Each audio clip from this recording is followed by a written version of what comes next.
Hello, we're back. Right, we left off about, I think pretty much on the halfway point of the second episode. So let's see if we can get this finish off today. And the, what's it called? Escapade? For the episode. Continue. Let's just jump straight into it. Get going. Right. Back in the passageway. Just get my throat proper. I wish we hadn't been thrown out like that. I wish we'd managed to find some clues to what the Speckled band might be. We didn't manage to investigate at all. And I imagine that we won't be able to for a while longer. We'll never get past that sailor guarding the door. He's clearly glaring at us as if to say, don't even think about it. Oh, wait a minute. What is it? Well, what happened to our great detective friend? Where did he go? Oh, yes, he's completely disappeared. When did he do that? He slipped away as quietly as the wind, but not before ensuring that these were securely back on my wrist. Oh, okay. Examine.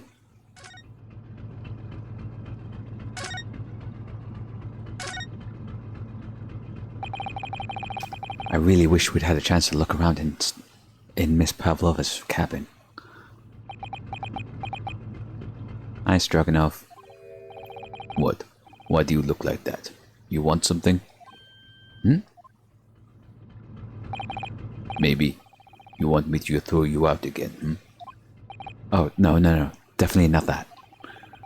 Next time I have to throw you out, I show you where lobsters spend winter. Understand? Understand. Maybe I should steer clear of him until he's forgotten my face. I don't think he'll ever forget your face, Naruhodo-san. Wait, hang on. Didn't he think that sentence in his head? Yeah, so she's responding to something that he thought. Okay, interesting. I guess we can just go back to our room? I don't know if there's much else we can really do.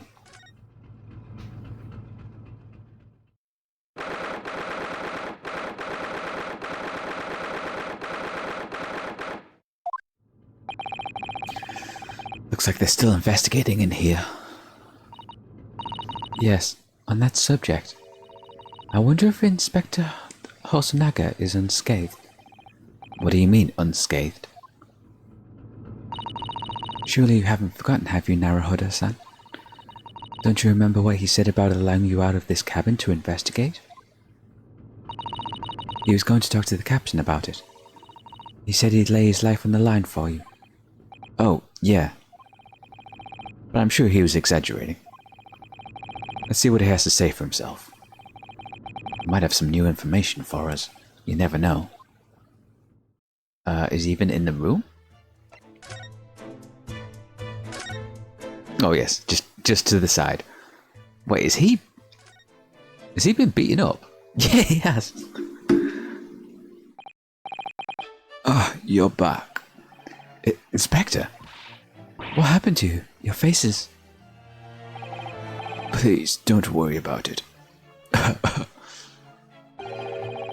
They're just scratches. Made by a bear, maybe? When I told the captain I'd given you permission to investigate, he told me he'd pummel me with his fists, then toss me overboard. What? But the pummeling was over in a flash, and he must have decided against throwing me overboard. So it was nothing, really. Looks like he wasn't joking when he said he'd lay his life on the line if he had to. Well, thanks to your efforts, we now know a little about the neighboring cabin. Yes, so I understand. Oh? I bumped into a man claiming to be a great detective a little while ago. I think his name was something like Herlock Sholmes. I don't think he was German, though. Ah, that explains it. Shall we compare notes then? We can tell you what we found out. Oh, that's Ryanosuke's voice. Whoops. No wonder that sentence didn't make any sense to me. Shall we compare notes then? We can tell you what we found out.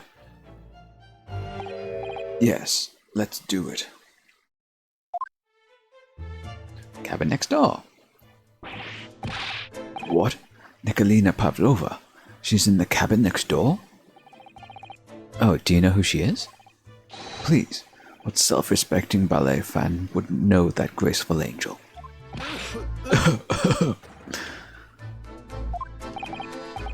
Oops, I think I upset him there. Well, that tells us the neighboring cabin is unrelated to the case at least. Oh? How? Because angels don't go around committing crimes, do they? Oops, now I've definitely upset him. Inspector, has your investigation in here proved fruitful? If I'm being honest, there's very little more I can do. Our duty is to make sure that the scene isn't disturbed, ready to hand over to the Hong Kong police. So I'm just keeping watch here, trying not to take my eyes off the job. Oh, I see. Ah, there is one thing. I do have a small piece of new information for you. Oh, what? Yes, do tell us, Inspector, please. New information. What's this new information you have, Inspector? It's this. The Bruyer's medical officer has finished his examination of the body. I managed to obtain the report. Oh, Kazuma's post-mortem report. Kazuma-sama. So, what was the cause of death? Damage to the cervical vertebrae is what's written in the report. His neck was broken? Yes, it would seem so. There were no obvious wounds or other signs of injury. So at first, I think they were considering poison. But it turns out they found no trace of poison in his system at all. Well, what weapon was used then? Nothing has been found as yet, but the fact that there are no signs of a wound suggests it may have been a blunt object, something that wouldn't leave a mark. Oh, I see.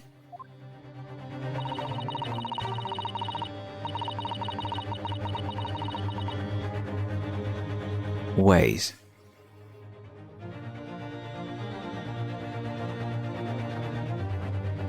Okay, all of the books and the statue on the bookcase was knocked over in both this cabin and the cabin next door.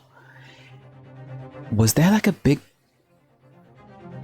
wave or something that rocked the ship during the night? Is this going to be an accidental death? Like he fell and just landed badly and broke his neck or something?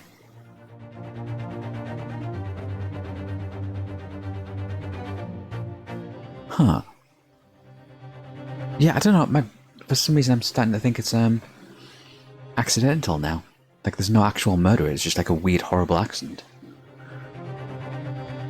I mean, I'm probably wrong. This is a game about murders, so you never know. And they did say there was assassins after him, so all the body's nerves run through the spine to the brain. A strong enough impact to the neck could induce death. It is a possibility, and no obvious wound would be left. Poor Kazuma. I have a second copy of the report. If it might be useful, you're welcome to have it. Really? Are you sure? Yes, it's fine. I trust you. After all, if I didn't trust you, I'd never have agreed to you leaving the cabin in the first place, would I? Ah, yeah, you did totally get the shit beaten out of you for us. Is that in? Not yet. Okay. Oh, there we go.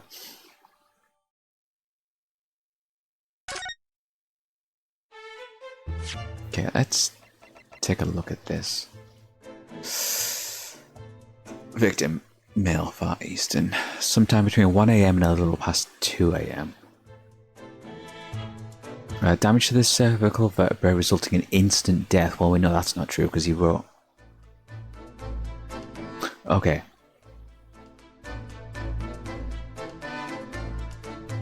Okay, yeah, he was murdered. One of the crewmen murdered him. Or somebody posing as a crew member murdered him. And then, after he died instantly, they faked him writing the word wardrobe with the ink on the floor. Of course, yeah, because the chicken was poisoned with sleeping stuff. So yeah, it was a murder. Obviously, not an accident.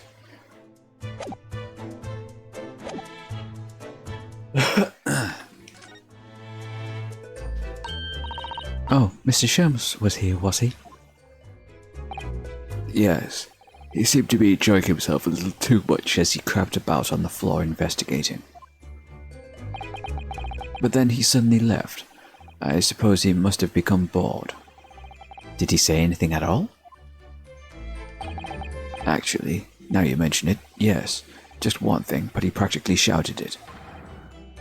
It's shoe polish, was all he said. Shoe polish? I wonder what he meant. Oh, the smudge on the floor. Yeah, we still don't know what the deal with that is. It was when he was over there, by the piece of broken glass, do you see? Ah, so perhaps he was talking about this brick-coloured mark. Do you think? Oh, that was the wrong voice.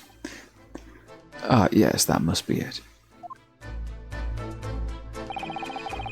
But how could Mr. Sholmes know it's shoe polish? That leaves me cold, I'm afraid. I have no idea. What is it, Sasato-san?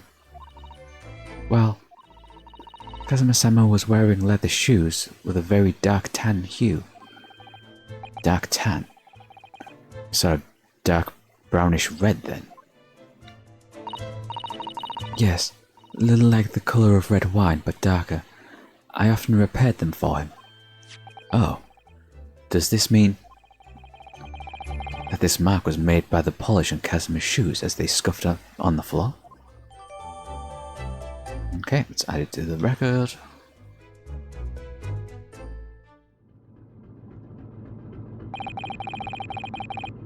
That's really all I can tell you at this stage. I should return to my post. My fellow crewmen's eyes are boring into the back of my head. Yes, that might be for the best. Thank you. Poor Inspector. You look exhausted.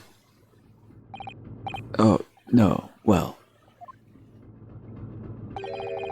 I feel terrible that I failed to protect Asogi-san. He was my responsibility.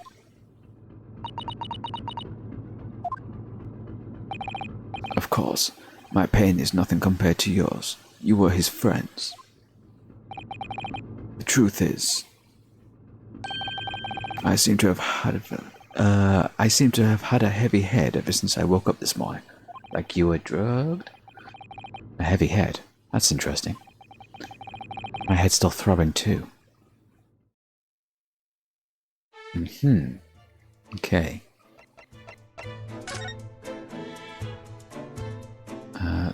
That no longer has the tick on it, so let's take another look. It really is such a beautiful colour, this glass. It looks like whatever it was holding broke clean in two. Oh, looks like whatever it was has broken clean in two. but the other half is nowhere to be seen. But then there's the brick-coloured mark, which is shoe polish, according to the great detective you seem to know all about. I suppose it must be from Kazuma-sama's shoes. Maybe. But what I'd like to know is, how can a detective be so sure it's shoe polish and not something else? Because he's a great detective, of course. That's hardly a reason, is it? Okay. So it's clear that these letters were written with the ink that's been somehow spilled on the floor. And they spell the Russian word for wardrobe. It does seem to be an unambiguous pointer to you, Naruhodo-san, as you were sleeping in there. But to be truly unambiguous, it should have just spelt out my name, don't you think? Well, either way, one fact remains. It's hard to imagine that Kazuma-sama would have written his last words, or word, in Russian. Which begs the question of who did write it.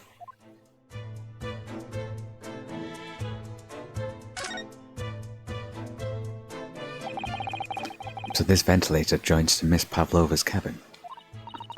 Yes, that's right. And just a few minutes before he died, Kazuma saw something emerging from it. The speckled band, as he described it. Body Miss Pavlova. Oh, pardon me. Oh, shit. Oh, God, tired. If only Miss Pavlova had been able to shed some light on it. But she seemed as baffled as we were. Yes, I wonder if she's telling us everything, though. I'm not sure. I know most people aboard would say the same thing about me, but there was something about that woman that didn't sit right with me.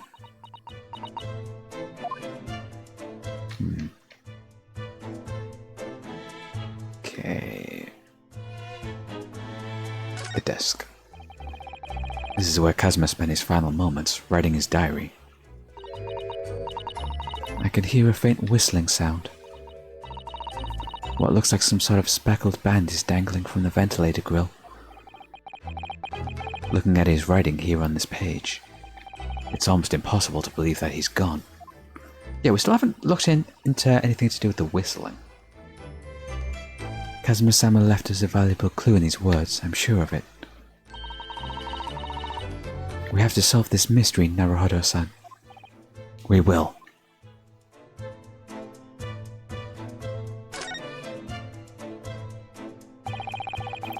All the books provided for passengers occupying this cabin, neatly arranged on the shelf. They were all over the place when we first looked around, if you remember. Hope that was the wrong voice. I need to pay more attention to who's actually saying stuff, because I keep messing that up. Oh yes, and you tidied them up, didn't you? You have to look after the ship's property. Unruly behavior in the cabins leads to damage. But it really wasn't me who knocked them over. Well anyway, I feel much better now that they're neatly lined up. I can't relax when things are untidy. Not gonna point out that Miss Pavlova's stuff was also knocked over. I guess talk to you? Are the rules? These are the rules of passage for travel aboard the SS Bruya. Passengers must not keep weapons or any other dangerous objects in their cabin. Pets are also strictly forbidden. So by bringing her pet on board, Miss Pavlova has broken the rules. She called it her friend, didn't she? Yes, although we don't know what form this friend takes as yet. I'm almost certain that whatever it is, it's inside the traveling case in her cabin. A friend.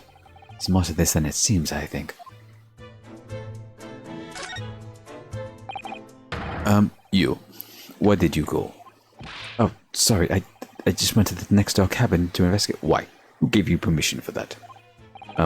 Well, Seaman Hosonaga did. That new Japanese, was it? Later, I will roll him into ball and throw him into cold room. Phew, He's gone back to guarding the door. I hope Inspector Hosonaga didn't find himself in too much trouble on our account. He's really gone out of his way to help us, hasn't he? When we get back to Japan, we'll have to take him for a steak at Le Carnival. That could be a very long time from now, Naruhodo-san. Okay, I think that's everything in this room. I can't converse with anyone, so back to the passageway? Oh yeah, dude's gone.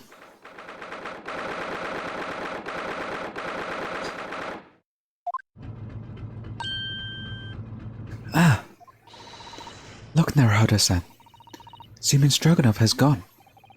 Strong enough? A burly Russian sailor who's always crossing his arms and glaring at us. All these Russian names are impossible to remember.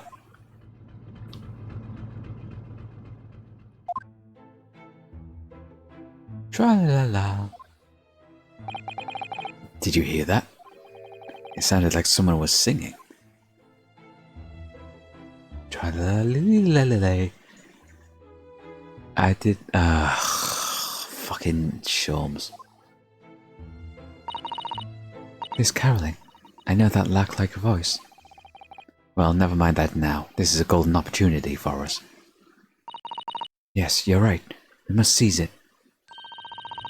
Let's get inside Miss Pavlova's cabin while we can and investigate. Definitely. Before that stringy knot crewmate comes back. It's Stroganoff, not stringy knot. Move.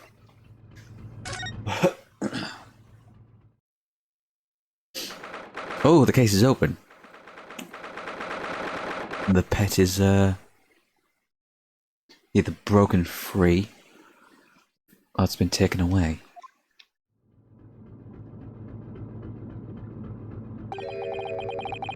Oh, the wardrobe's full of clothes now. It wasn't before. It was empty. Well, Sholmes was sitting in it before. Miss Pavlova isn't back yet. Susato-san. Oh, where's she gone? Hey, what are you doing? Those are her private things. It's not a moment to waste, Naruhodo-san. We must investigate as quickly as we can. I suppose you're right. For Kazuma's sake.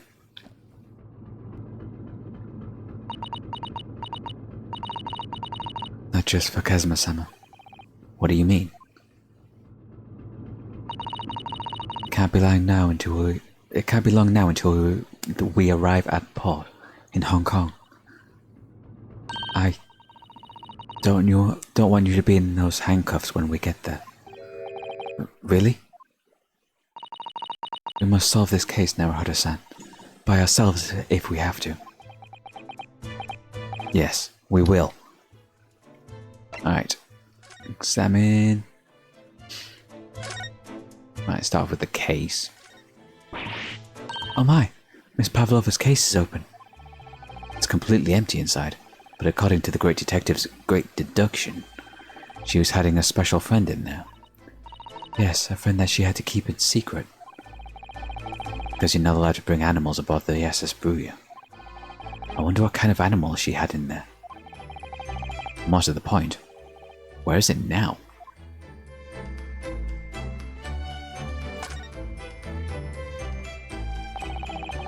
All the books have toppled over together. Look, every single one. Do you think that's the god of the sea, perhaps? He's toppled too, though. It's exactly the same as the bookcase next door. In Kazuma's cabin. Perhaps Miss Pavlova was practicing a difficult ballet pose and fell against the bookcase? I don't know. Would she really be practicing ballet on the same night she ran away from her ballet company? Alright then. It must have been you. You lost your temper and knocked them over in a fit of rage. Not everything bad happens on this ship because of me, you know. Well, anyway, we'll set them all straight again in here too. Oh, that's her saying that. Well, anyway, I'll set them all straight again in here too. I don't like seeing things in disarray. feel like that's going to be important. Oh, there is something to do with the stuff on the table. It would seem this teapot is empty. So the natural conclusion is that the Russians are a very thirsty people. Or because Miss Pavlova only came into this cabin last night, she hasn't had a chance to make any tea yet. I mean, it could be either. It's definitely that they're excessively thirsty. I'd lay 1,000 to 1 on it. You're rather obstinate, aren't you? Never heard her say. The plate. I wonder what this little saucer is doing on the floor. Yes, it doesn't look like this. It doesn't look like it's been dropped. More like it was put there deliberately. Ah, do you think? Do you think there could be a leak in the roof just above here? What? A leak? Is this ship quite safe? I'm sure that even if there's a little leak in the roof, it doesn't mean the whole ship is gonna sink. No, you're right. Of course you're right. She's really trying to persuade herself, isn't she? It's a water bowl for whatever the animal is. And since it's a water bowl, I'm guessing not snake.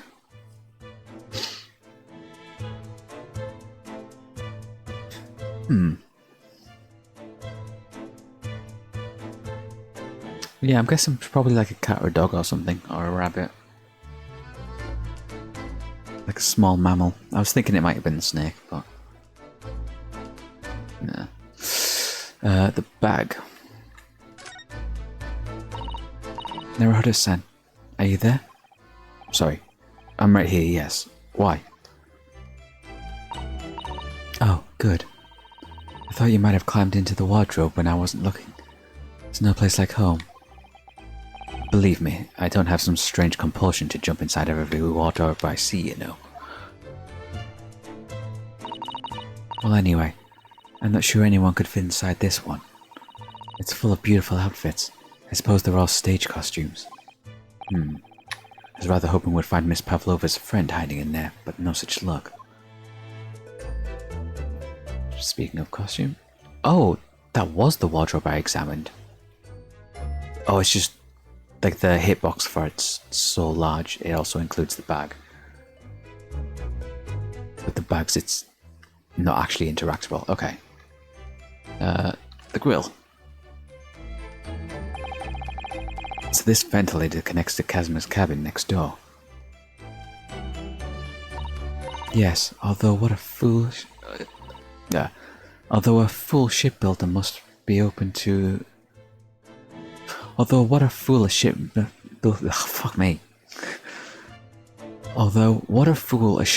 must be to open a ventilator into another room. Ah, maybe. It's so that if there's a gas leak next door, the occupant of this cabin would notice and raise the alarm. Or the occupant of both cabins would die of gas poisoning. That is a possibility. Anyway, last night Kazuma wrote that he saw a speckled band coming out of the ventilator.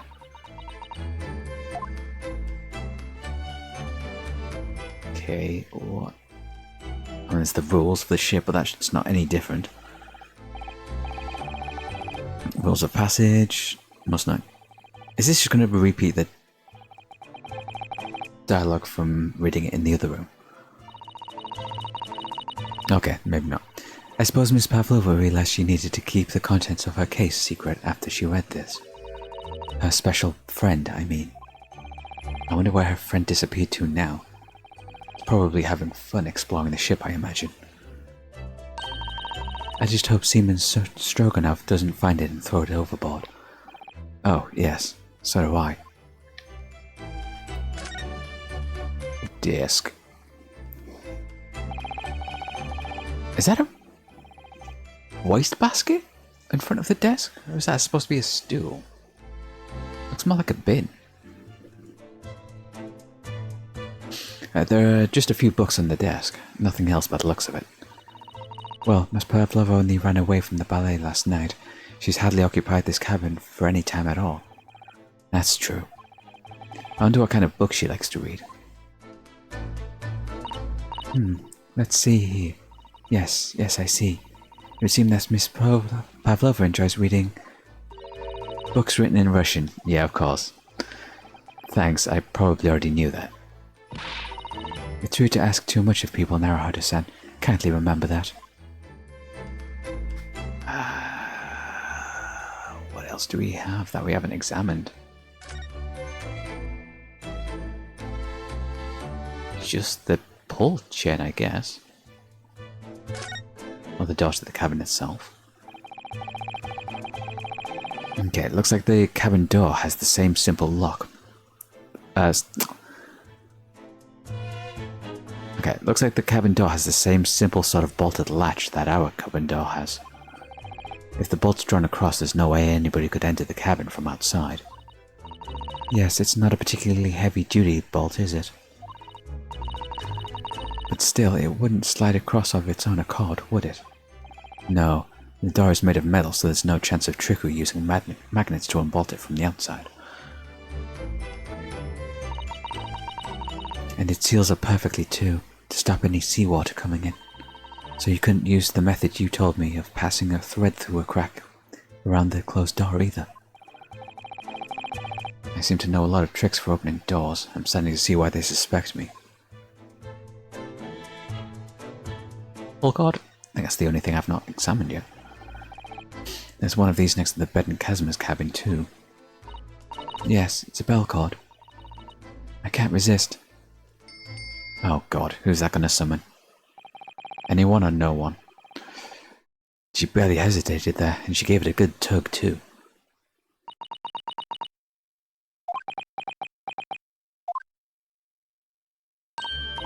No, I didn't actually expect anyone to come. We don't want them to. We're trying to investigate in secret.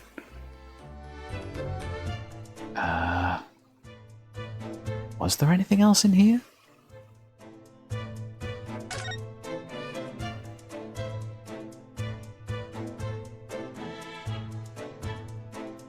Oh. That's its own separate thing. I suppose every cabin has a waste paper basket. Should I have a little look and see what's been thrown away? Naruhodo-san. It's pure etiquette to go sifting through someone's rubbish, you know. Those eyes. She's looking at me like I'm a piece of rubbish now. However, these are special circumstances, I think. Exactly, we have no choice. There's hardly anything in here at all. Oh, well, that's a little disappointing. Yeah, you gave me shit for wanting to look through there. Is there really nothing else?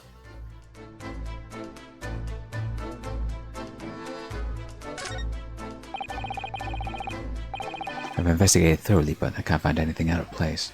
Okay.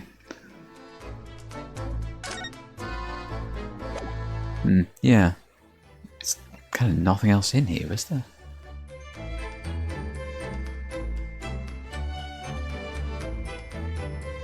Everything else has a tick on it.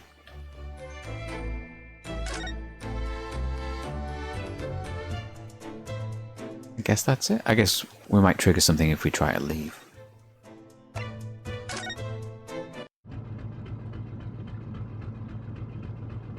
Nope.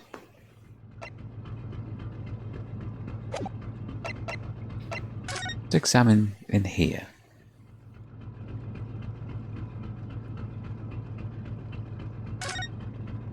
Oh. Okay. Sure. What voice did I give him? Oh, it's Mr. Sholmes, look. Wow, you never know where he's going to turn up next, do you? He seems to be stealing a look at something as he sings to himself.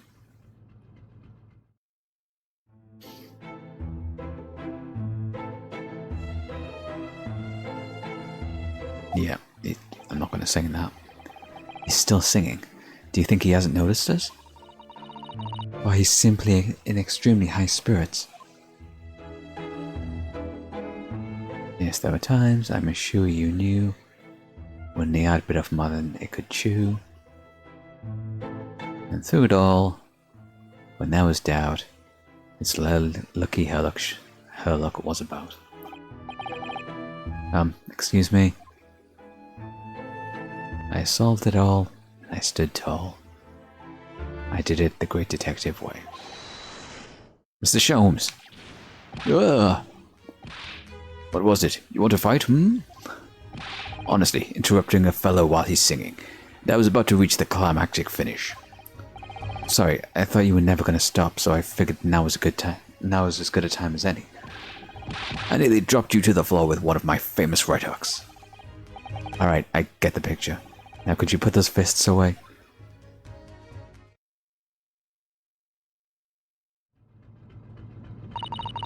Mrs. Sholmes, you seem to be examining something before we interrupted you.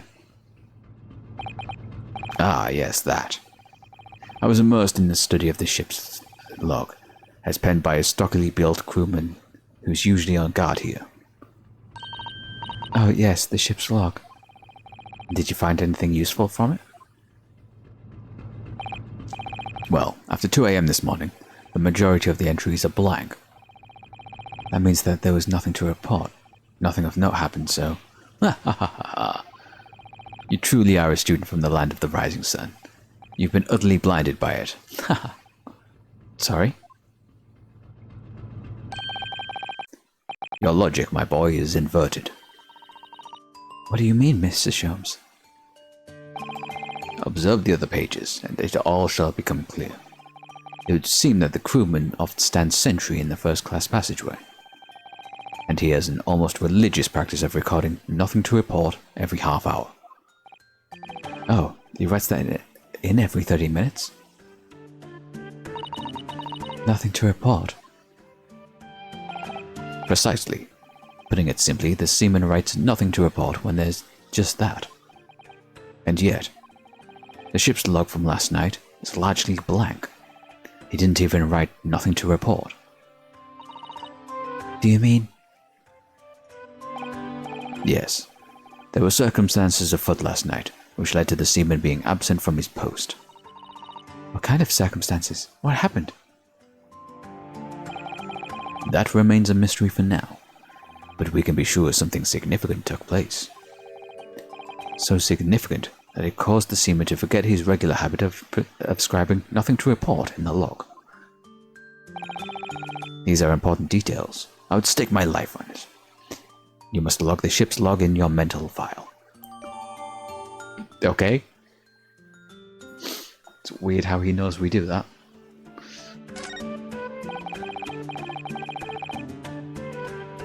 Now that deduction was worthy of a great detective. Ah, you're starting to understand what my way is, I see. What Sholmes... What makes Sholmes? Brilliance. Ha ha ha. Ha ha. Oh, ouch. What is it? Are you hurt? Oh, don't worry yourself. I seem to be afflicted with a throbbing head this morning for some reason. Nothing more.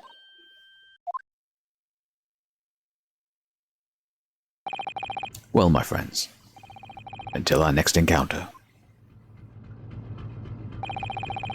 He's still singing to himself. I can hear it as he wanders down the passageway. Something wrong, Sasada-san? You seem lost in thought. It's just... well, I feel the same. Sorry? Ever since I woke up this morning, I've had something of a headache.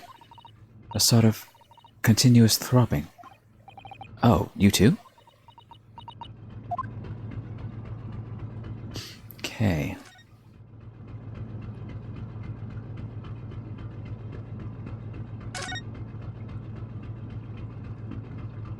Alright, let's go back to Miss Pavlova's cabin. Might be more stuff now. Ah, here we go. Ah, what's that? What? That's actually making a siren noise. Shut down the engines immediately. Vessel sighted a quarter-mile of fall. Full stop. Hard to starboard. All hands brace for impact.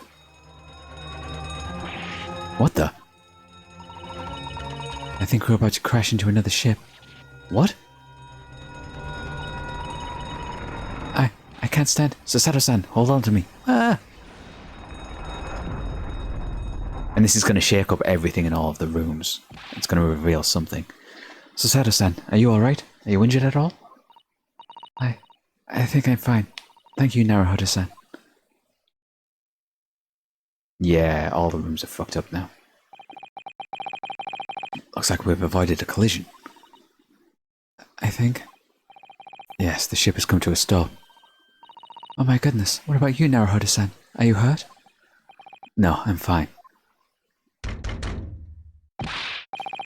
Hello, is anybody in there? Shout if you need assistance. Oh, that sounds like... Was that Hosonaga? Yeah, okay, whoops. Wrong voice. How was I to know? Inspector Hosonaga. Is that you in there, Naruhodo-san? Unbolt the door quickly. Yes! So that's how it became a locked room. Because the ship rocked to the side, and that makes the bolts slide. What? The bolt? Look at that. The door's bolted. Did you do that, Sasato-san? No, I didn't touch it. Well, that's strange. How did... And look at all the books. They're all just like they were before again. Naruhodo-san, aren't you going to open the door and let the inspector in?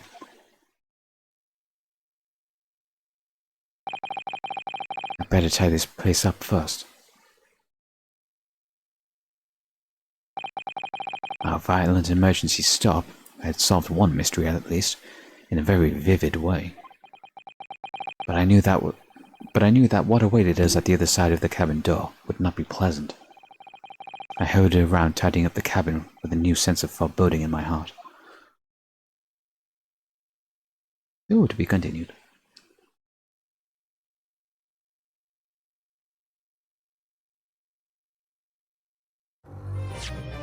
Let's do a save.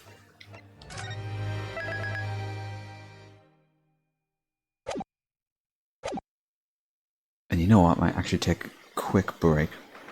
Quick bathroom break. Won't be too long.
Okay.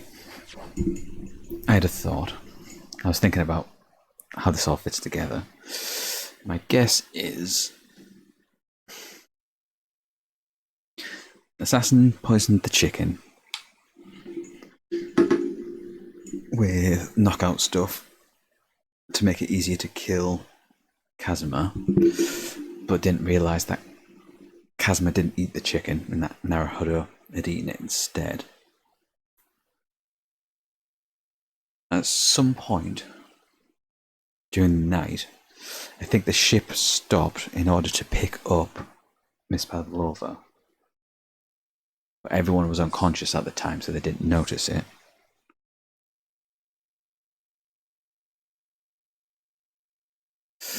And that's what caused the door to get bolted and make it look like it was a locked room mystery. I still don't know what the speckled band is, or who was whistling.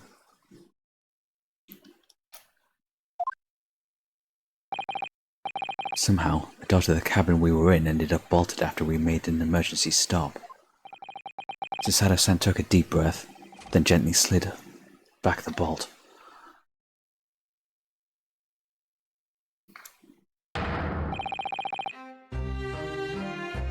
What are you doing in Miss Pavlova's quarters? You both looking hurt. Good. Yes, we're fine, thank you. What on earth happened?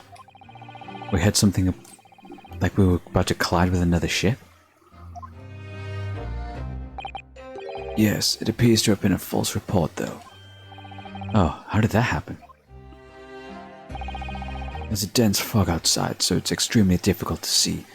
Someone must have thought he saw a ship up ahead. This person obviously triggered the alarm, and that's why we made an emergency stop. Everything is chaos. Passengers are screaming, crew are running everywhere. The first class area is the only quiet part of the ship at the moment. Oh, I see. Someone triggered the alarm. Does that mean that somebody pressed that button outside? Ah, you wicked intruder. Dressed all in black. You are the devil. Sorry, me? I'm called a lot of things before, but devil is a first. You opened my traveling case. How could you? What? No, we didn't touch it. That's right, Miss Pavlova. It was already open when we came into your cabin. Inspector. Yes? Arrest this man. I know he did it. He is a criminal. It is not enough that he has killed a man. Da. He is stowaway as well. If Vixen promises not to steal chicken, do you believe? Ugh. Take him away. He is a trespasser as well as everything else. Stowing away, trespassing, killing. She is right. You are devil. Doesn't look good, does it? There is cell below deck. Throw him in. Tomorrow we dock in Hong Kong. Then we give you a straight to police. Wait, a cell? Please, Inspector Hosenaga. Is there nothing you can do? This is a Russian vessel. I really have no jurisdiction here. After my last efforts to appeal to the captain's good nature, I think I'm out of options. This is terrible. This is a real crisis. I've got to find a solution. Immediately. Shit.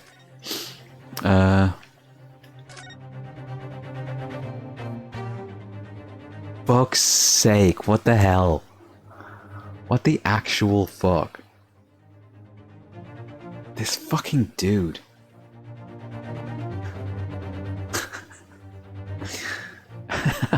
Christ.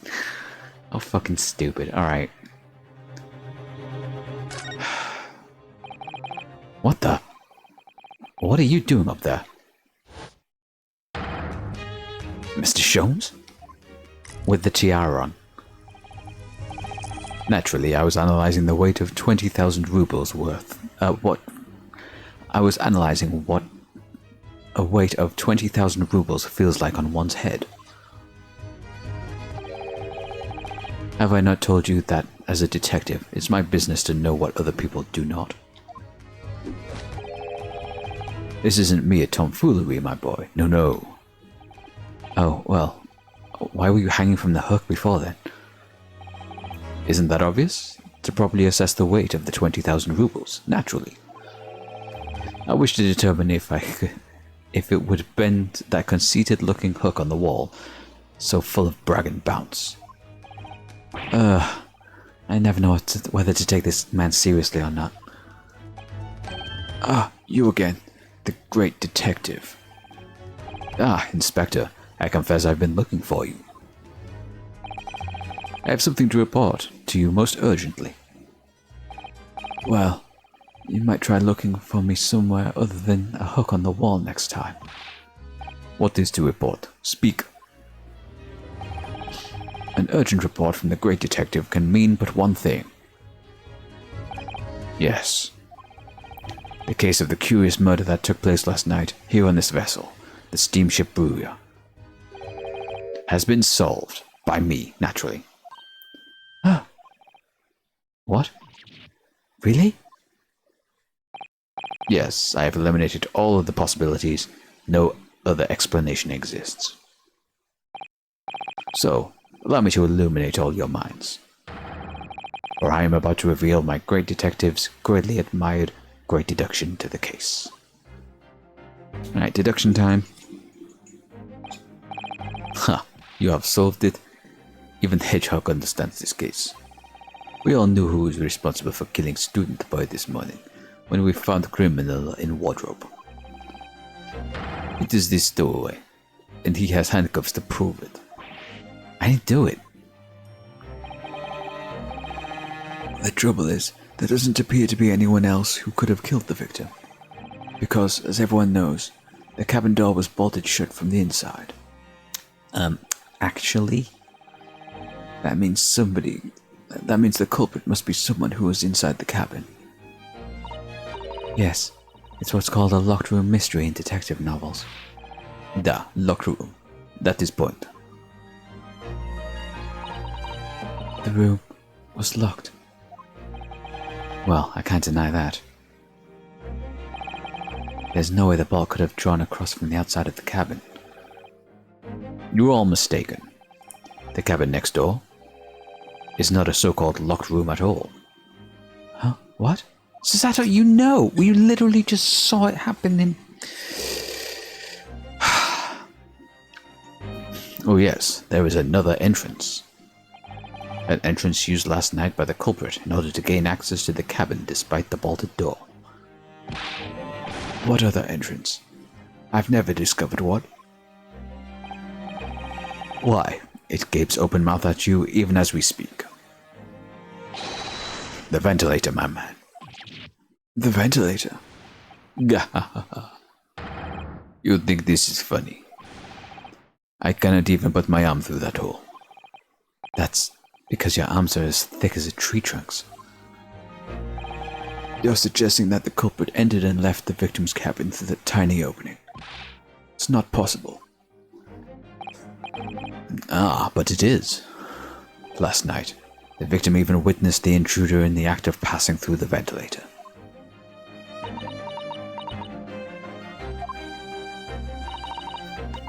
Mr. Sholmes, do you mean...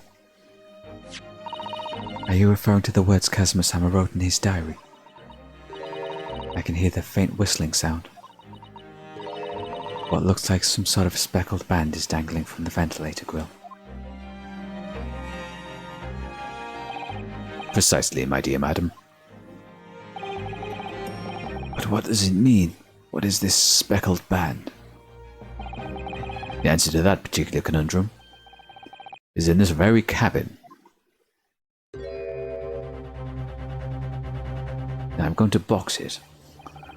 Mr. Sholmes, what are you doing? There is a distinct element of danger, but fear not, I am ready. What I am about to expose for you all to see will shock you to your cause. Behold. What the? Oh, it is a snake.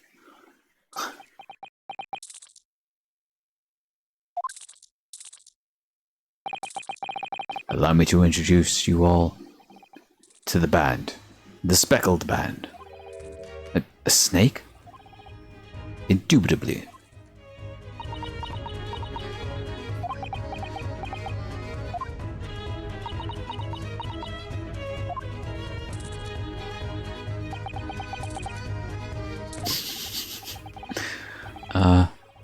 Mr. Sholmes, just one thing. Pray, what troubles you? Well, that snake isn't really speckled, is it? It looks more stripy, wouldn't you say? Hmm? Yes, you're right. I think in this case, you'd have to call it the Striped Band, wouldn't you?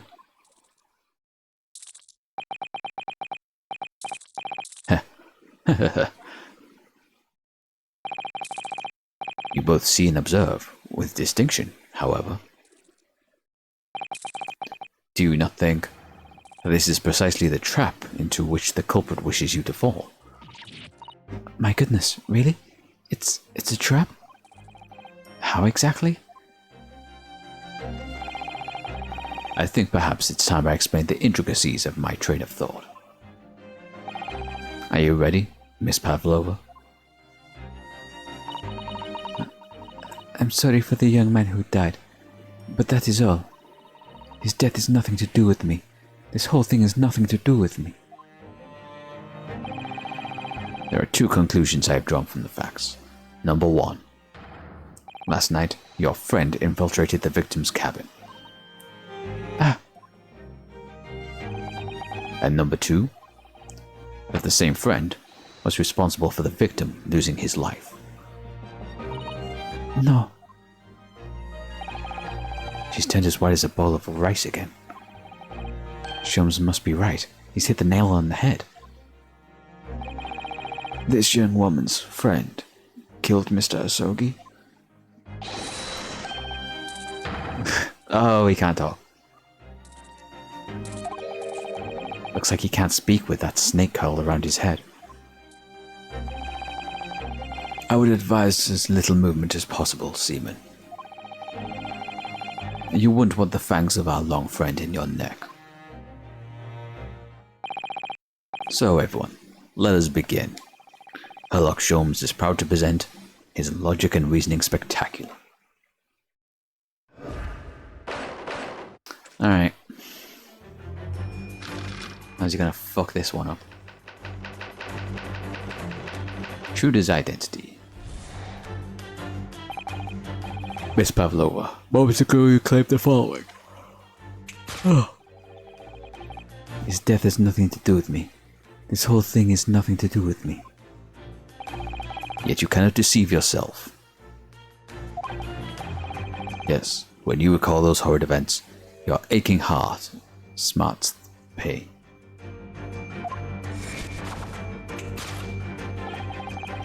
And it is that very pain that evidences your inexorable link to the victim's death. So we ask, what is the nature of this intruder that stole into the victim's cabin on that portentous night? Why, naturally, it was the friend with which you boarded the vessel, was it not? Ah, as I suspected, another telltale glance. Without a doubt, your friend is the writhing serpent we see before us. And yet, that fact leaves us with a quandary. The victim's written observations on the night in question tell of a speckled band. Whereas, regrettably, this specimen's markings do not fit that description in any way.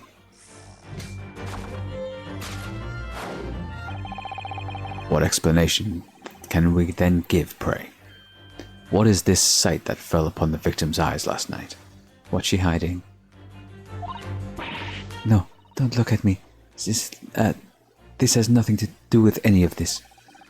Oh, but it does. You have the answer to this one quandary even now, hidden behind your back.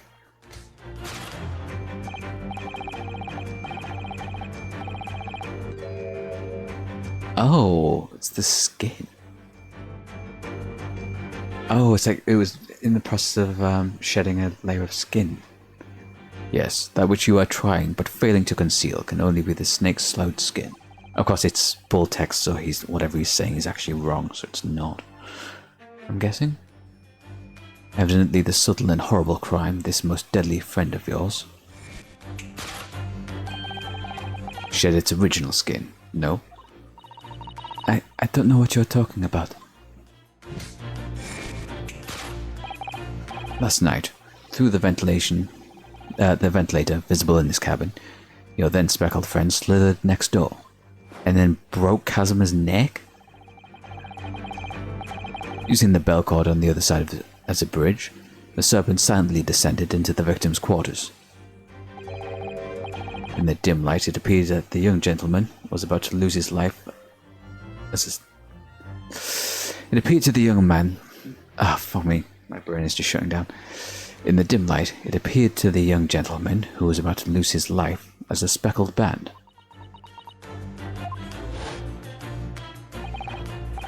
In summary, the nature of this friend of yours, which last night infiltrated the scene of the crime, is a rare breed of snake, whose markings change each time it slows its skin. A snake so dreadful, we can only imagine what it would be. We can only imagine it would be found in the deepest depths of India. Okay.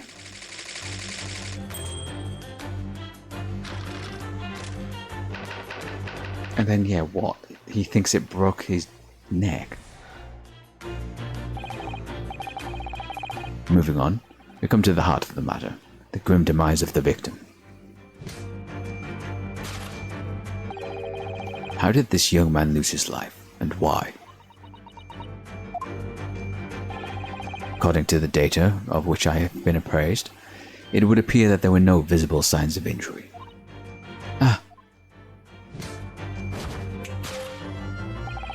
In fact, the circumstances of the victim's death can only be explained by terrible venom. Except no, because the postmortem report literally says no poison found. Now, if we take that as fact, which it's not, because you're a fucking idiot, we can reasonably imagine that there remains evidence to affirm it at the scene of the crime. Oh no, could there be? Yes, the examination of the deceased's body will prove the cause of death conclusively. The almost, but not quite, imperceptible puncture wounds left by the venomous fangs will seal the truth. Yes, the vestiges of the snakebite delivered by your terrifying friend. This makes no sense. This makes no sense. There's no point feigning ignorance, Miss Pavlova. After the incident, you endeavored to hide everything, didn't you? But now your involuntary glance betrays the hiding place you chose. That's right. You hid the evidence that links you to the victim's death in that traveling case. When we first met in this cabin, it came to my attention that your case moved periodically. Your serpent assassin was restless inside, no doubt. You didn't...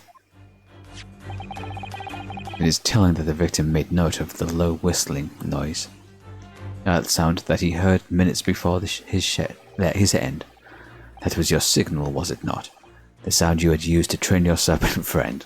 Okay. To train? Indeed. You put the serpent through this ventilator and wait. After a period, you summon it back with a whistle. You couldn't know if the animal had done its duty, so you would listen for signs of life next door. If the victim appeared not to have been dispatched, you'd release the snake once more. Do you deny this snake has undergone such training? It's not true. Having slithered through the ventilator and down the bell cord, the creature needed only to sink its fangs in once more. and its venom would course through the victim's veins, ending his existence forever. That is the true nature of the Speckled band that took the young man's life. There can be no doubt, my logic is infallible.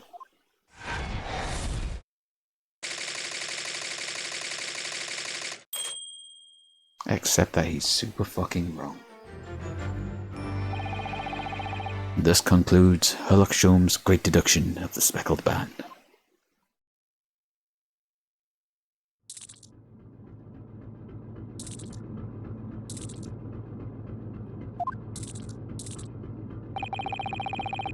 Miss Pavlova has trained her pet snake as a killing machine. There on the floor you will observe a saucer of milk. The promise of food is the key to training any creature. Incredible. You've solved the mystery. Amazing. Your great deduction really lives up to its name. I see now why Sholmes has become such a household name. My dear man, it was nothing remarkable. As the Russians say, I could have done it with one left hand.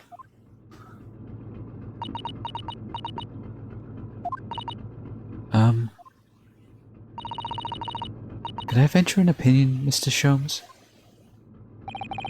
But of course, what's on your mind? It's just about your deductions before. Some things don't quite make sense to me. I welcome questions as to my method, and I will answer both loudly and proudly. Oh, well, good. First of all, snakes are egg-laying creatures, part of the reptile family. You are well informed, madam. And reptiles, don't drink milk. Ah. It's really only mammals that like to drink milk, you see. So, I'm not sure it would be possible to train a snake using milk as a reward. The snake's not going to be our fucking pet. There's just a random extra fucking snake on board the ship somehow, for some reason. No matter. No doubt Miss Pavlova used some sort of treat to her. Some other treat to encourage her pet to do her bidding. Milk was merely an example. The logic holds. Well, there is something else. Snakes have no ears. Ah. Yes, so I'm not sure it would really be possible to signal a snake by whistling. But madam, what if the tales are from Arabia? Is that how you spell Arabia? Yeah, I guess it would be Arabia, wouldn't it? Again, it's another one of those words that I've heard more than I've seen written down. Have you not heard of the snakes that dance to the sound of a flute? I think perhaps the performers play their music in time with the snake's natural movements. Oh, I see. No hands, no feet, no ears.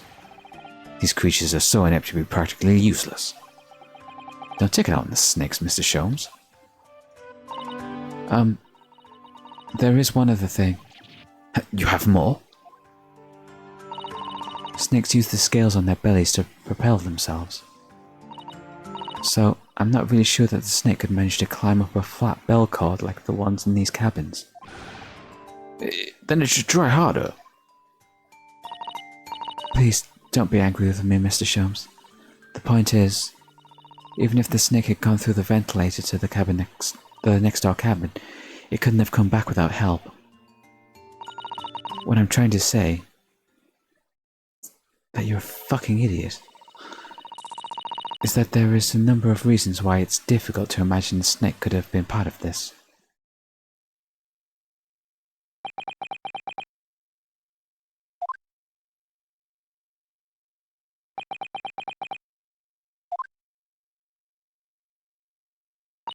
Not to mention all of the other issues with his deduction.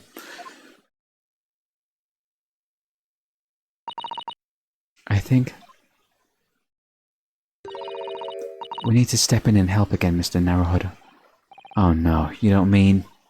Yes, we need to modify Mr. Sholmes' latest deductions and turn him into the great ones he ought to be. They ought to be. I had a feeling this was coming. Alright, let's give it a try. Just what I was waiting for, Mr. Naruhodo. Yeah, right. So, cast your eyes down at your wrists again. What? You've done it again. Your handcuffs are gone. Where did they go? Fear not. I shall see they're restored after our work is done. I really wish you'd leave them off. Now, everyone, let us begin. Herlock Sholmes is proud to present his Logic and Reasoning Spectacular. As edited by Not a Dumbass. Alright. I'm just going to claim the following. Let's go back to the actual bit. You cannot deceive yourself. Yes, when you recall those horrid events, your aching heart smarts with pain. Yeah, this one I'm not sure on. She does have a pained expression on her face. Yes, that's true. She looks as though Kazuma-sama's death is weighing heavily on her mind. But you're not sure Mr. Sholmes has read her quite correctly, is that it? Could there be some other way to interpret her expression? Let's take a moment and really look closely at Miss Pavlova. Oh. Uh-huh.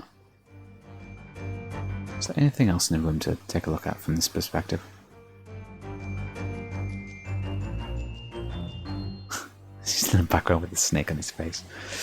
Anyway. So yeah, her pet is going to be like a... I'm guessing it's going to be a cat if it's scratched her. Oh, Naruhodo-san, look. That looks like a very painful wound. Looks like a scratch made by some kind of small animal. Fairly recently, too. Is it going to be a rat? Is that why there's the rat trap outside? Maybe. Well, whatever scratched her doesn't appear to be around here. Yes!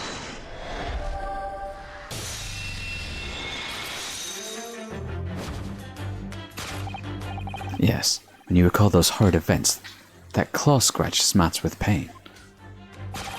Indeed, a simple observation reveals the wound is fresh.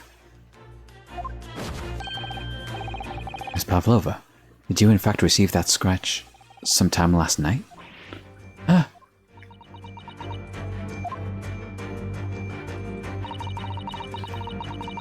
When I think about the young man who died next door, I feel so sad. When I'm sad, the pain from this wound is worse. And is that very pain that evidences your inextricable link to the victim's death. So we ask, what was the nature of this intruder that stole into the victim's cabin on that portentous night? Why, naturally, it was the friend with which you boarded this vessel, was it not? Ah, as I suspected, another telltale glance. Without a doubt, your friend is the writhing serpent we see before us. It seems likely that the scratch mark on the back of Miss Pavlova's hand was made by this friend of hers, doesn't it? Except, snakes don't have claws, do they? No, they don't. They don't even have hands or feet on which claws might grow. Well then, that snake isn't her pet. What is? What's the true identity of this friend of hers? We should follow her gaze, Naruhodo-san. That's where we'll find the answer.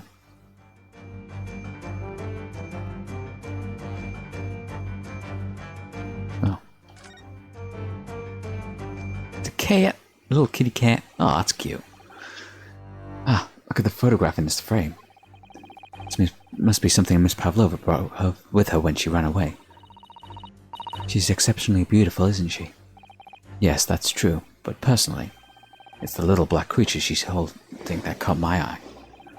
Oh, it's the fucking bell. That's the broken thing on the floor. Oh my god. Did he fucking trip over the cat? Is that how he died? He tripped over a cat? No. Then what about the poisoning? Is it an accident? I actually don't know anymore now. It could have been an accident. But him falling over would make sense with the scuff on the floor and the broken bell. And then did she go in and...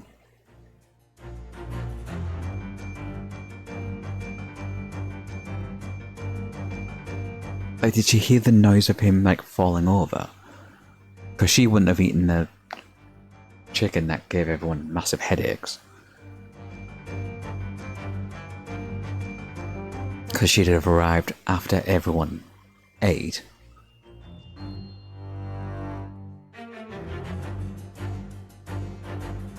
We'll see. Maybe we'd better take a closer look at this. Yes! Little kitten.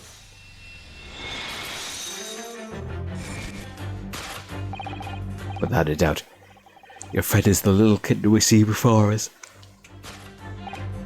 Yes, the scratch on the back of your hand makes that abundantly clear. Oh no.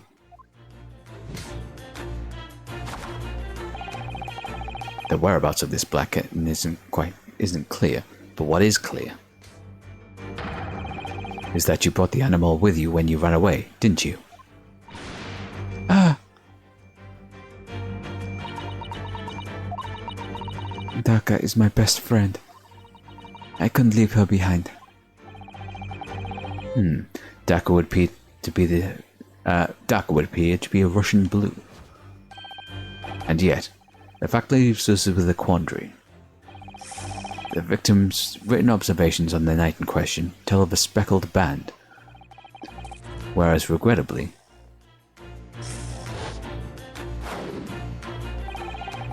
this specimen's markings do not fit that description in any way. Speckled band as in something speckled on a band, like a bell hanging from a collar.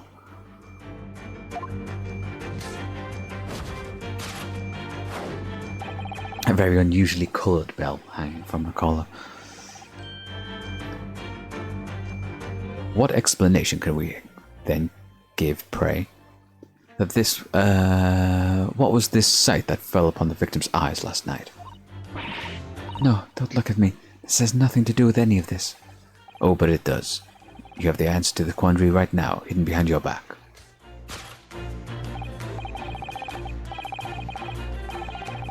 Yes, that which you are trying but failing... Oh, oops.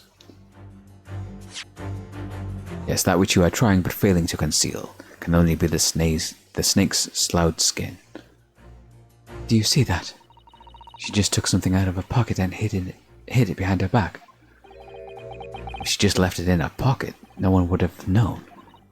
Oh yes, ploys like that are Mr. Sholmes' specialty. He's ever so cleverly forced her to reveal something.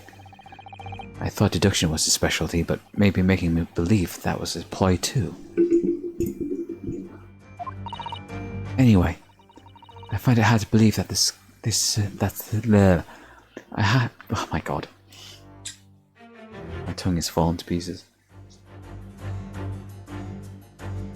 Happens with every one of these streams. I find it hard to believe that that's the skin of a snake. In which case, just what is Miss Pavlova hiding behind her back? Oh. Oh, it's a toy.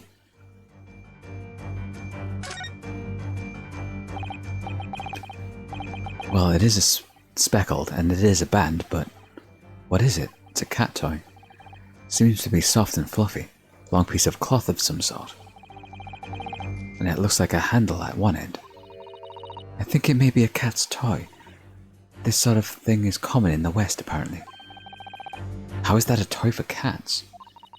Cats like to chase the band around and paw at it. Kittens in particular love that sort of play. You only need to wave it in front of them, and they pounce to catch it. Haha, that sounds positively adorable. Cat's toy. Yes!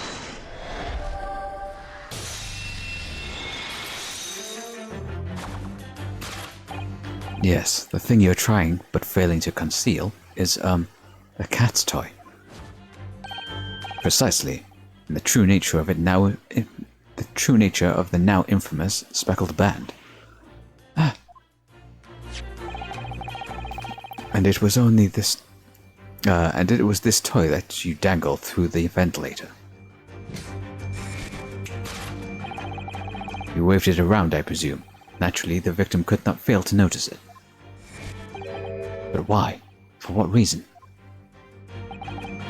My dear boy, there can only be one answer to that.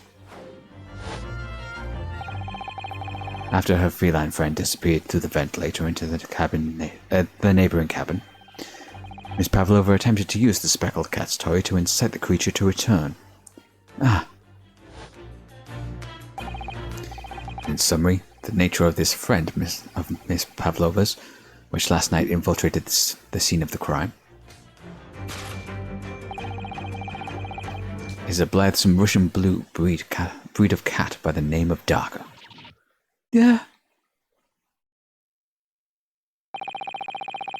A truly troublesome feline, young Darker is proving to be. She must be caged once found.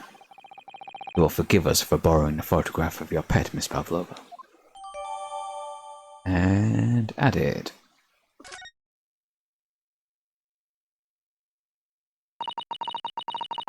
It was after I gave her food last night.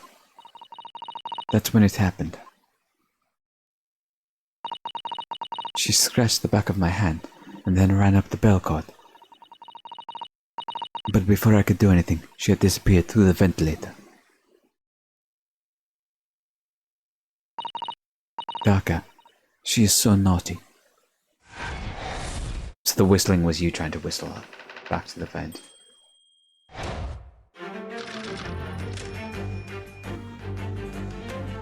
Okay, topic 2. Moving on, we come to the heart of the matter, the grim demise of the victim.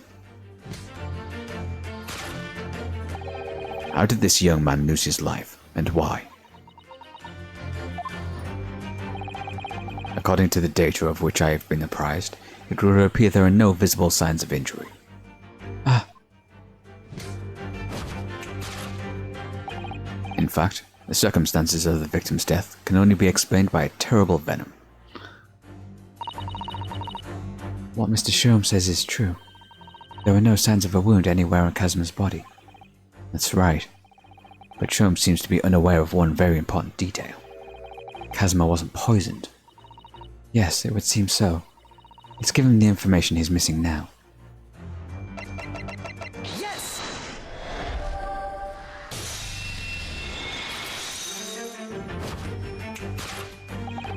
In fact, the circumstances of the victim's death can only be explained by the post-mortem report. Ah yes, I knew there was one or the other. His neck was... Indeed, the breaking of the cervical vertebrae is fatal. Only that Goliath would be strong enough to survive that. Seeming strong enough isn't some immortal freak, you know. Jury is out. Anyway, we have on good authority that the victim's neck was broken. Now, if we take that as fact, we can reasonably imagine that there remains evidence to affirm it at the scene of the crime. Oh no, could there be? Yes, the examination of the deceased's body will prove the cause of death conclusively. Kazuma died because his neck was broken. In other words, he was probably struck by something, or someone. Yes, that's a distinct possibility. As of yet, no weapon has been found, though. Presumably Daka didn't silently creep up behind Kazuma and deal him a fatal blow. I suppose it's possible that he had a fall and hit the ground awkwardly. It could have been a terrible act of misfortune that he broke his neck completely by accident. Oh yes, bad fall could explain it. It's rather hard to believe of Kazuma-sama though. He wasn't a clumsy man. Well, we need to fix this deduction somehow. Is there anything from the scene that could explain what happened?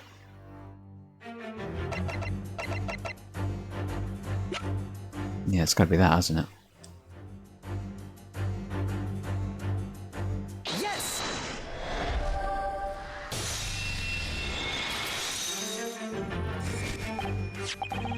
Yes, an examination of the mark on the floor will prove the cause of death conclusively. This particular mark, so prominently visible next to the victim's body, is a deposit of shoe polish. Shoe polish? Indeed. Positively identified by a little analysis device I have constructed, which I carry now as a matter of course. Beeswax, tallow, and dye were my results, the undeniable ingredients of shoe polish.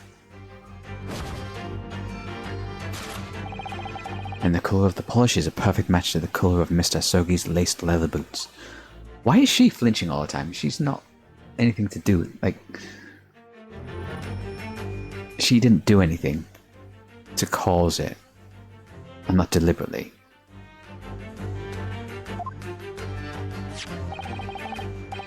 Looking at this mark, it's not hard to imagine what happened.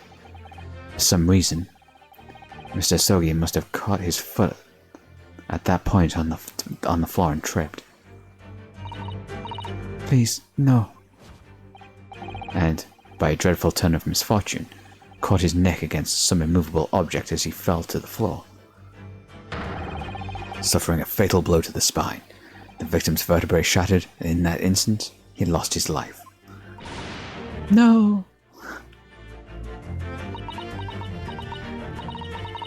I don't know. I don't know anything about this. Oh, is she the one that wrote? With the ink on the floor and made it look like a murder, I guess. Is that really true, Miss Pavlova?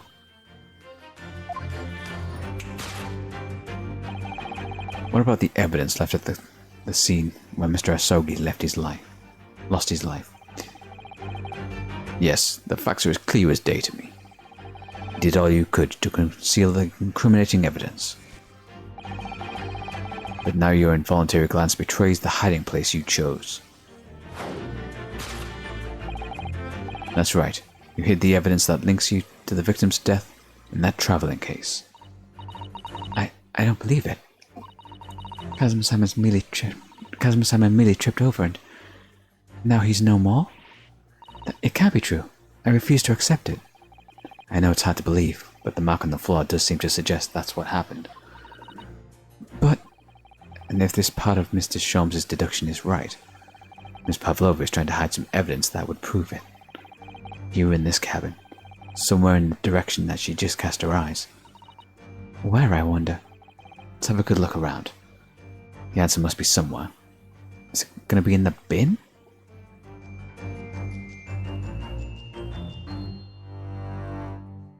Yeah, I can't really, rotate very much. What was in the bin? There's something there. It's a waste paper basket. Perhaps all of the first-class cabins have them. But Miss Pavlova only started occupying this cabin late last night. Presumably there's not much rubbish in there yet. There we go. It's the other half of the bell. Oh, what's that? It's a broken piece of glass, isn't it? Yes, it is. But I feel I've seen it somewhere before. It looks familiar. Perhaps it's more than your mind is simply playing tricks on you.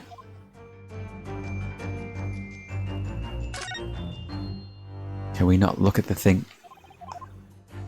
Can we not select the bin itself? Okay.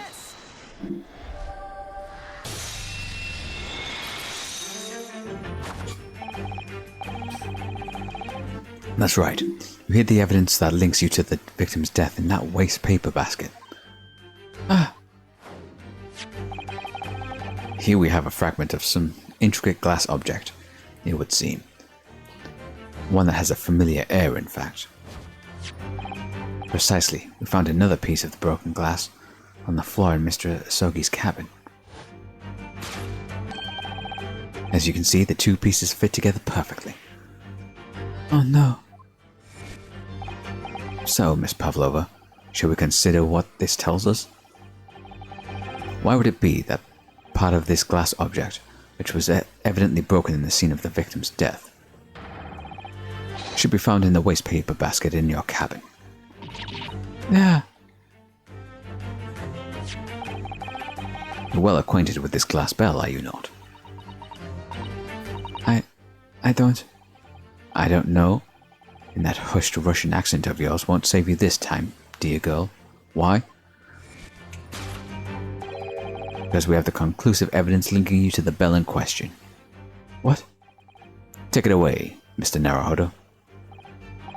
Yes. The evidence linking Miss Pavlova and the little glass bell. That would be the fucking photo of her holding the cat with it. Yes! If you look at this photograph, you can clearly see, hanging from Daka's collar, the very glass bell in question.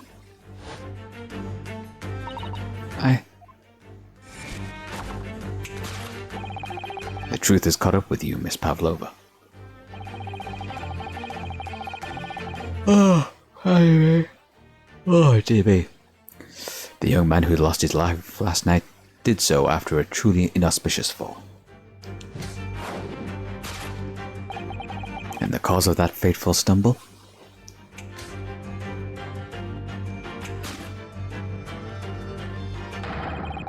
Was your absent feline friend Daka.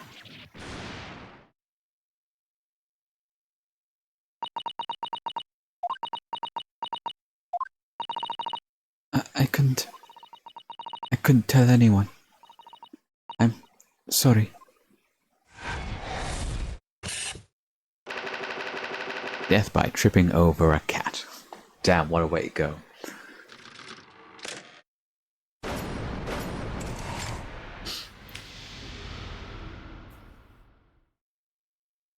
least when Mia died, she got murdered by a rival.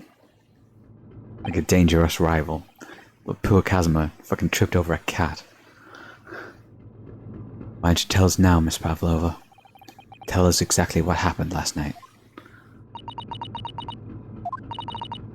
It was a little after 1 in the morning. It was so late I hadn't had time to feed Daka, so I gave her some food. And then, all of a sudden, she scratched me and jumped out of my hand.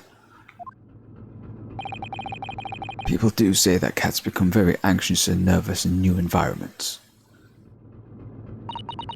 She was so fast, she disappeared through the ventilator before I could stop her.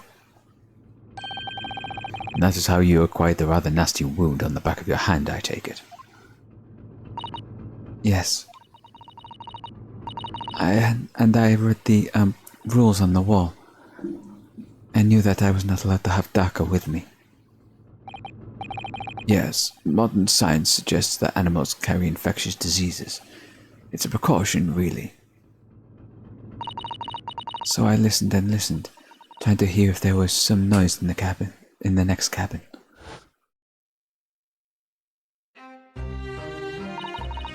It was very quiet.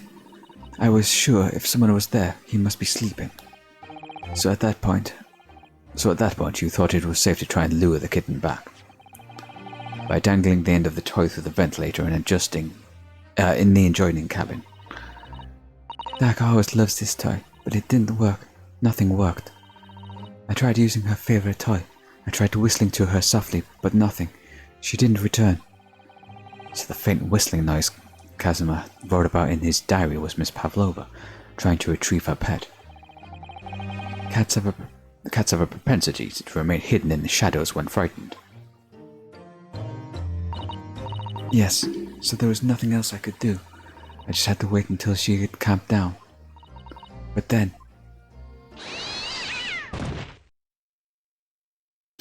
What a way to go. I nearly passed out with shock. I heard her cry out and then... Oh, it was such a dreadful bang.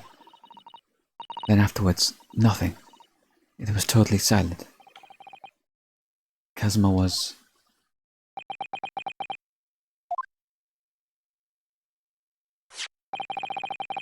From the appearance of the burn mark on the floor, it seems likely that what you heard was the victim stepping on the glass bell and tripping up. The SS Brewery is a large vessel, but even she can pitch and roll violently without warning.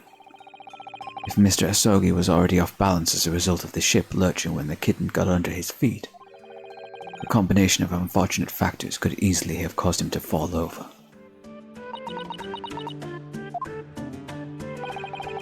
What became of the kitten afterwards? In the end, I managed to get her to come back through the ventilator. Yet Darker is nowhere to be seen. I must have forgotten to lock my case. Now she's disappeared again. Gracious, the cat is insufferably the cat is as insufferably restless as I am. Well, he knows something about himself at least. When I woke this morning, I had heard that a young man in the cabin next door to mine had died, but I couldn't bring myself to tell anyone what had happened.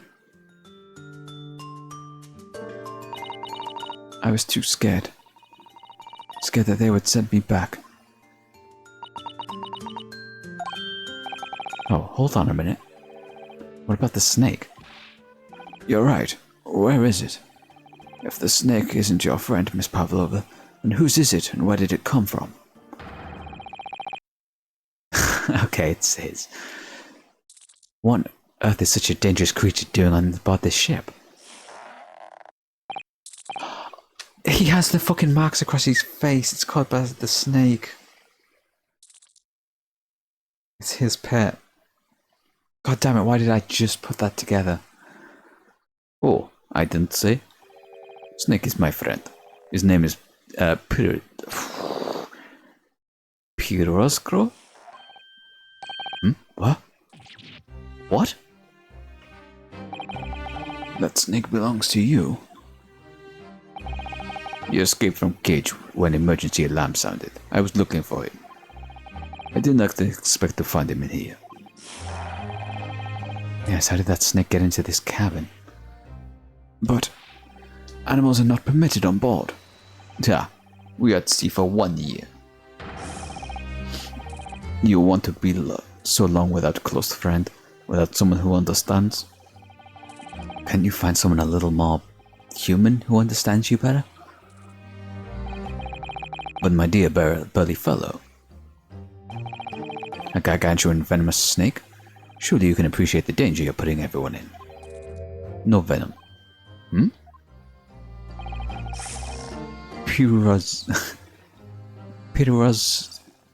Pirosco? Let's go with Pirosco. Does not have venom. He is harmless, very long, but very gentle. He is adorable, like Granny. It's venomless? Yes, now he is hungry, so he is in bad mood. But once I feed him, you will see big smile. And you feed him what? Milk, I presume? Yeah. Like they say they milk. What? Like they say they milk chickens.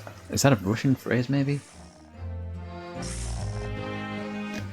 Ridiculous. Snakes that drink milk are only in stupid stories.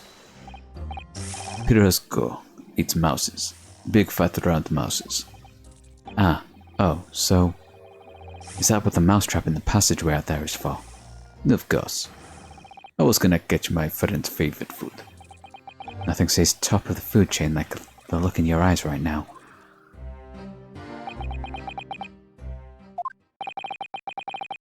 It refuses to drink milk.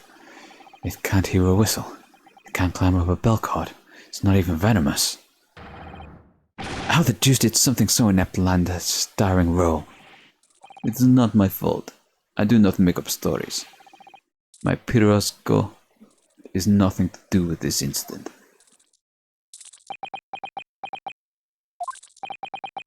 So that's what happened.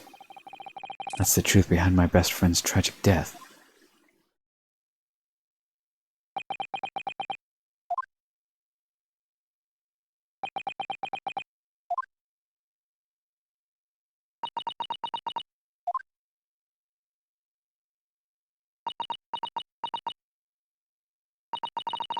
Miss Pavlova,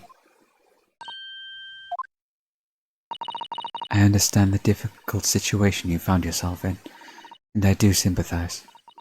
But please remember this. A young man lost his life. If you're going to attempt to cover up your guilt with lies, then no matter what the circumstances, I cannot forgive you. But what are you talking about, Miss Mikotaba? What lies? Miss Pavlova just confessed everything.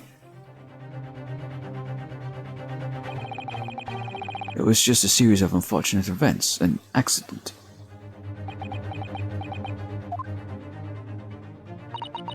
I'm no great detective like Mr. Sholmes. I don't have a gift for knowing the truth. But even I can see that was not the truth. Don't you agree, Naruhodo?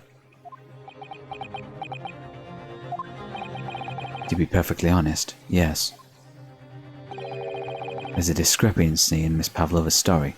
I'm sure of it, but I just can't put my finger on it.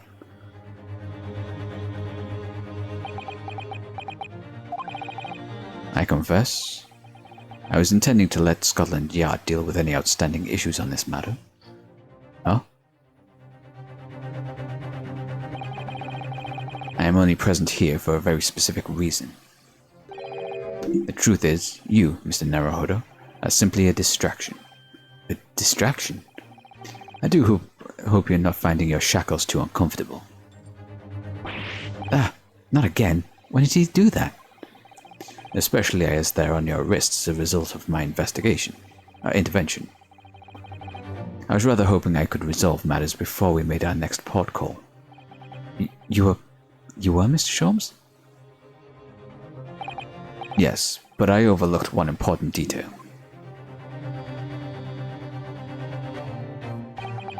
The deceased young man was a very close companion of yours.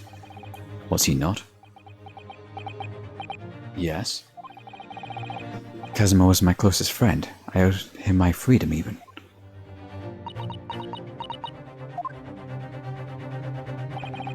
In that case, we must follow this to its conclusion. No further distractions. You must uncover the real truth here, Mr. Naruhodo. Yes, whatever that may be. The key to this is the discrepancy in Miss Pavlova's story, I'm sure. If I can chase that down, maybe the truth will become clear. The truth about how you really died. And about how that scene in the cabin really came to be. Alright, I'll see what I can do. Excellent. Thank you, Mr. Naruhodo. So then, shall we begin? Yes. What we should ponder first is the victim who lost his life in the cabin that was bolted shut from the inside. Was this truly an unfortunate accident? Or was it in fact no accident at all? That is what we must establish in the first instance. But we've already established it, haven't we? The man tripped over the kitten that had climbed through his cabin via the ventilator. Tragic, yes, but still an accident. Wait, let's just take a step back. It doesn't make sense if that's really what happened, does it? I'm going to have to ask you to spell it out for me, I'm afraid. Yes, it's starting to take shape now. There's a clear contradiction between the facts and Miss Pavlova's story here. The evidence is right there in Kazuma's cabin. It's undeniable. His death couldn't possibly have been a mere accident. Really? Let us show our hand, Mr. Naruhodo. Time to present the evidence. Oh, I've actually got a thing now. Yes. Like a thing, ability to fail. That's what I mean. Yes. The truth is clearly recorded in this photographic print. There's no way that Mr. Sogi would have left his message, could have left this message on the floor. That script, it's Russian, isn't it? Indeed it is. The word written means wardrobe. I see what you mean. Most people would leave a dying message in their native language, Japanese in this case. But maybe he was studying Russian. It's a simple language. He could have picked it up very fast. It doesn't seem very likely. That's actually not the point. It makes no difference whether he knew Russian or not. Sorry? What do you mean? Exactly what I said before. There's no way Mr. Asogi could have left this message on the floor.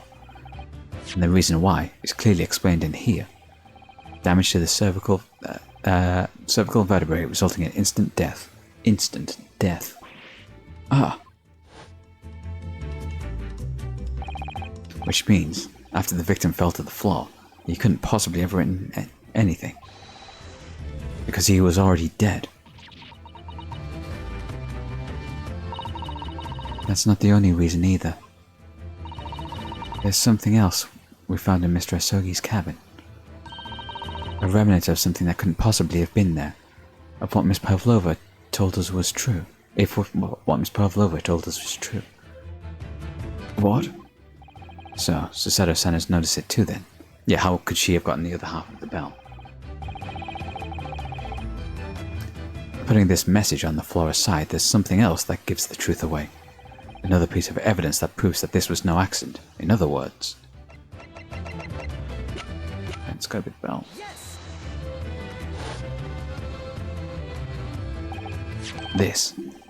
This piece of broken glass next to the mark on the floor. But that was the glass bell the kitten had around its neck. We already knew about all that. It was broken in half when the victim tripped over the cat and fell. So we already have a satisfactory explanation. Where's the flaw in that logic? Unfortunately, there's a very big flaw. A fatal flaw. What? That's really what happened. Then how did one half of the bell end up back here, in this cabin? Ah. Yes, remember that we found the other half of the glass bell in that waste paper basket. Would you care to explain that, Miss Pavlova? Oh, no. Both of these pieces of evidence clearly point to the same conclusion. That when Mr. Asogi died last night in his cabin, there was somebody else in the room. And that same person deliberately arranged the scene to disguise the truth, in order to cover up his or her own guilt. Ah! Yes, there was someone else present in Mr. Asogi's... You are wasting time. Someone else was there? Da, of course, we know this. What are you talking about? Bulkhead was bolted shut from inside. There was no way in or out. Oh, yes. The only other person in the cabin when young student died was you. Yes.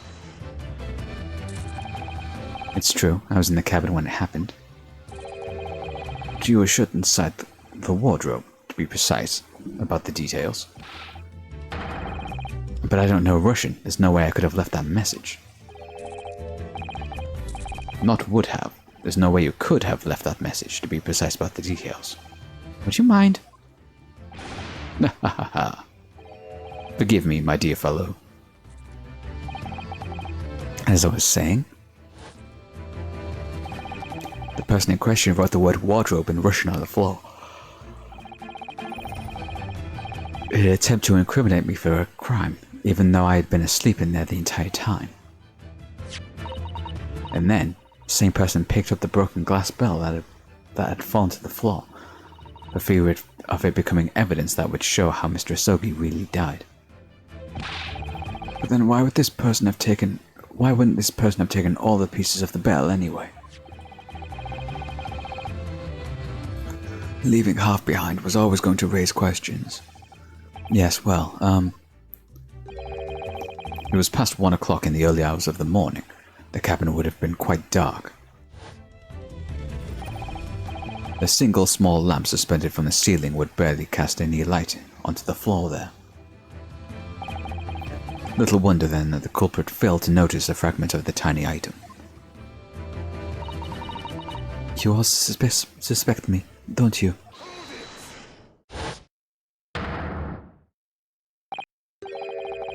Seaman Stroganoff? Nina is a woman of the sea. She is daughter of a strong sailor.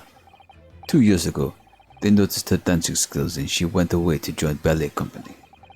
But before, she was dancer on this ship, a member of ship's band. Oh, that's why they're going out of their way to look after her. You do not accuse ship's angel of being criminal. Ah, so that's it. You say that when the young student died, Nina was there in cabin? That is not possible. I give my tooth. Well, this is almost interesting. And why would you give your tooth, pray? How can you be so sure? You're a great detective, you should know. Look truth in eyes. Cabin bulkhead was bolted shut from inside. Nobody could go in cabin, not Nina, not anyone. But you want to tell me that killer can walk through locked doors? Yet, not possible. Ah, he's right. But we already know how this happened. Oh wait, I've read about this in detective stories. People often tie threads around door latches, so they could open and close them from the outside. You already know that can't be done. Thread? Are you stupid? These bulkheads are not barn doors. Certainly not. These are watertight doors, as one would expect to find on any modern steamship. Constructed of heavy steel, not a gap in sight. No threads or needles or magnets could have been used. No, of course not. I thought so too. But Mr. Naruhodo suggested it earlier, so... Susato-san, how could you shift it onto me like that? So Seaman Stroganoff had a very valid point. The cabin door couldn't have been bolted from the outside. Not necessarily. What? I put it to you that I could bolt this cabin door without laying a finger on it. And in this very cabin, we can see the traces of the method I have in mind, having been used before. I don't believe it. Well, Mr. Naruhodo? I believe you know what I'm talking... I believe you know what I mean, don't you? Way to shut the bolt of the cabin from the outside. One way does spring to mind, yes. Do you really know what Mr. Sholmes means, Mr. Naruhodo? Yes, and so should you. Because we've seen it happen. Indeed we have. So would you care to do the honors, Mr. Naruhodo? Point out the telling signs of the method that was used to slide the cabin door bolt closed from the outside. Guess it would be the shelves?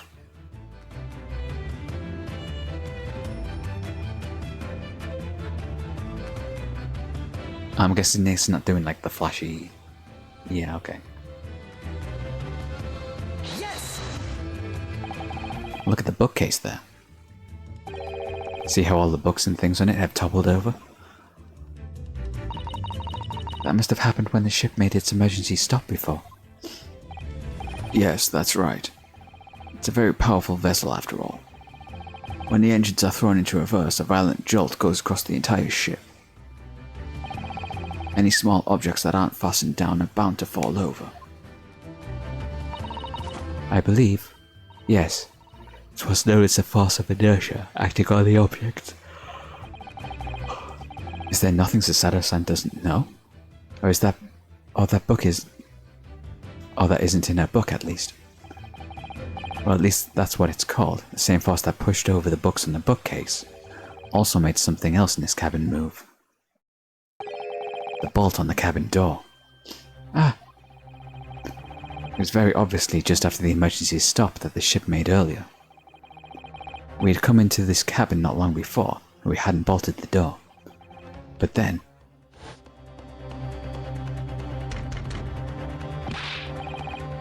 Hello, is anybody in there? Shout if you... Oh, that was Hosonaga, that, wasn't it? Not Stroganoff. Hello, is anyone in there? Shout if you need assistance. Oh, that sounds like... Inspector Hosonaga. Oh, yes. That's it. When the ship stopped suddenly, the bolt flew across and locked the door. Yes, it's made of metal, but it's small and light enough to be moved by the ship's sudden change in speed. Or the force of inepta, if you want to call it that. Are you trying to say that last night... Did he say that wrong, or did I just read that wrong? Yeah, he said that wrong. Are you trying to say that last night, after Mr. Asogi was killed...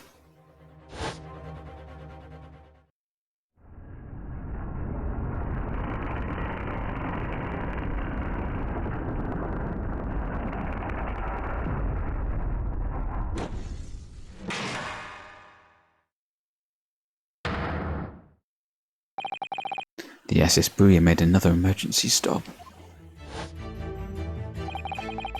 When I woke up this morning and looked around the cabin, I thought it looked a little odd. Oops. All the books on the shelves had toppled over, and all the ornaments. It was almost as if someone had run their hands across the shelves and deliberately knocked everything over, and all the stuff that was on the table ended up on the floor. Dang, I forgot about that. Oh yes, I remember that. I stood them all up again, didn't I? Then when we came into this cabin, we were surprised to see the same thing here. All the books and everything had toppled over, just like in Mr. Asogi's cabin. Oh my! Do you have anything to say about this, Miss Pavlova?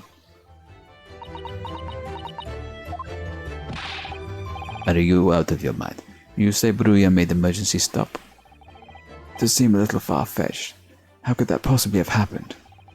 Unless you're saying that the culprit is actually someone from the engine room.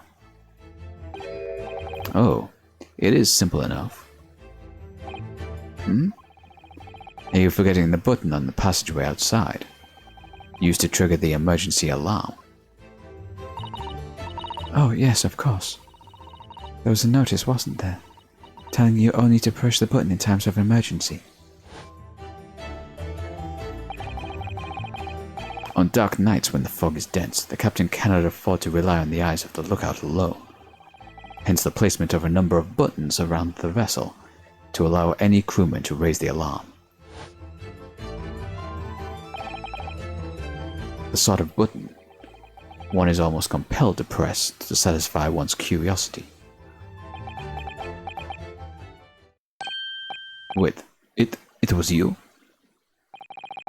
When the button is pressed, two things happen in the interests of safety. The emergency alarm bell rings, and the vessel comes to a complete stop. So he's the one who pressed it when we were in this room and it locked the door. He was testing his theory.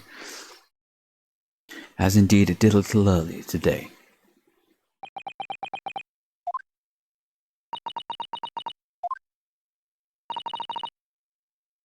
Mr. Sholmes, surely it wasn't you who... As I always say, a button has but one purpose in life. To be pressed, whatever the occasion. He sounds almost proud of himself. How dare you mess with ship? I report you to Captain. You are in much trouble now. Now, I'm sure all that can wait until later. Let us not overlook the fact that we have now learned an invaluable lesson. When the vessel makes an emergency stop, the bolts on the cabin doors slide closed. So, what I must now consider... Yes, it all comes down to one thing now. Last night, after what happened to Mr. Asogi, did this ship make an emergency stop, or did it not? You are idiots. Buria is a huge ship with many passengers.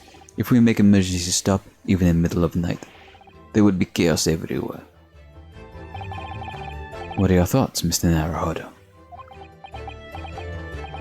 Well, it's certainly possible that some kind of emergency happened last night. We have evidence to support that idea. Really? What evidence, Mr. Naruhodo?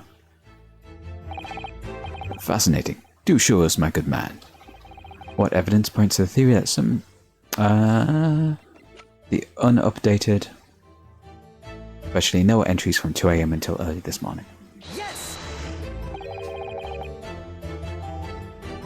Seaman Stroganov. It's your duty to patrol the first-class area of the ship, isn't that right? Da, that is correct. Why? And the ship's log here. This would be where you record the details of your duties. What are you doing with that? That is mine. Ah, you rather carelessly left it at the top of the little makeshift bureau in the passageway out there. But as a responsible passengers, we took it into our care with the mind to return it to you later. I left it there on purpose. That is where I put it always. The point is, looking at what you usually record, it's clear that under normal circumstances you write the phrase "nothing to report" every 30 minutes.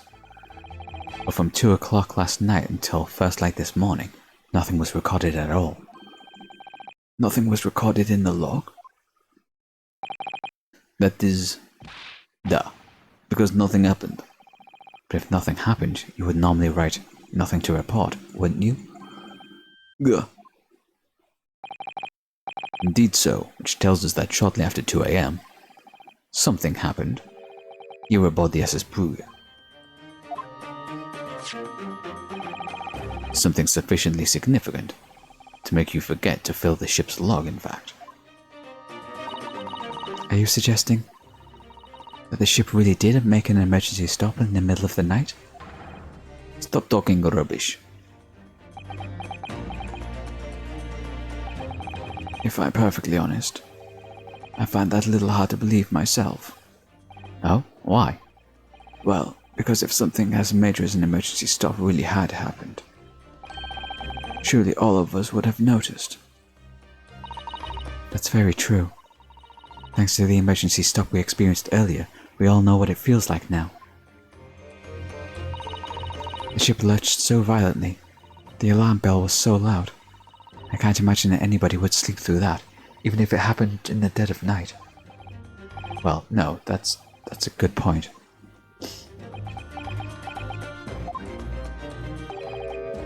What of the throbbing? Sorry, what do you mean? Your head, my man. The throbbing of your head since this morning. We have all suffered with it. Ah. Oh, yes. I have had a headache, you're right. In fact, I haven't been feeling myself since I woke up today. Nor have I.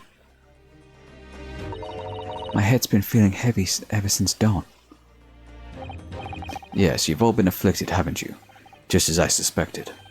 He's right. My head's been throbbing today too. Since eating dinner yesterday evening, everything has felt sort of hazy. I can't really remember anything that happened after I climbed back inside the wardrobe. Then the first thing I noticed this morning was the throbbing pain in my head. I had already been dragged out of the wardrobe. And I had those handcuffs put on me by that point. Why didn't I wake up when all that was happening to me? Tell me, Mr. Naruhodo. You boarded this vessel as a stowaway, didn't you? Oh, Well, yes. Sorry. The stowaway class of accommodation doesn't really include meals. What did you survive on? Ah, well, Kazuma looked after me. He was always happy to share his meals. So you enjoyed some whole roast chicken, some of the whole roast chicken dish that was served yesterday evening, I take it? Yes, in fact, I had all of that. Kazuma wasn't fond of chicken. Oh, really? So the victim didn't eat any of the chicken at all? That's right. He didn't touch it. Is that relevant? My dear fellow, does that not strike you? Oh, Mr. Sholmes, do you mean to say that there was something wrong with the chicken? I do. No? Really? Is that really true? The meal prepared for the passengers last night... the meal that had been prepared for the passengers last meal... My god, let me read that again. The meal prepared for the passengers last night had been tampered with. Tampered with by the addition of a soporific, designed to induce a very deep slumber in those who consumed it. A sleeping drug? Do you mean whoever did this laced every meal with a sleeping drug so that no one would notice the ship's emergency stop? Mr. Naruhodo, of course that's not what Mr. Sholmes means. What a far-fetched idea. Precisely. Lacing every meal of every passenger on board a ship with a sulfuric drug would certainly be impossible. Unless, that is, every single member of the crew was a conspirator. What? Mr. Sholmes? Well, Seaman? Yeah? I'm sorry to say that any more deception in this matter will get you nowhere. Were they drugging everyone so that they could hide bringing her on board? If you refuse to talk, there would have to be an inquiry made through the shipping company, of course. And were that to happen, every member of the crew, and the captain himself, would be hauled over the coals for aiding and abetting a renegade.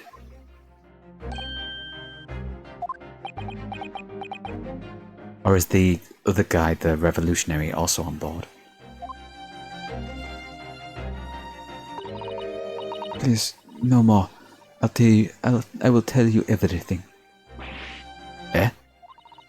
I cannot make problems like this for everyone anymore. These crewmen are your former comrades, I believe. Yes.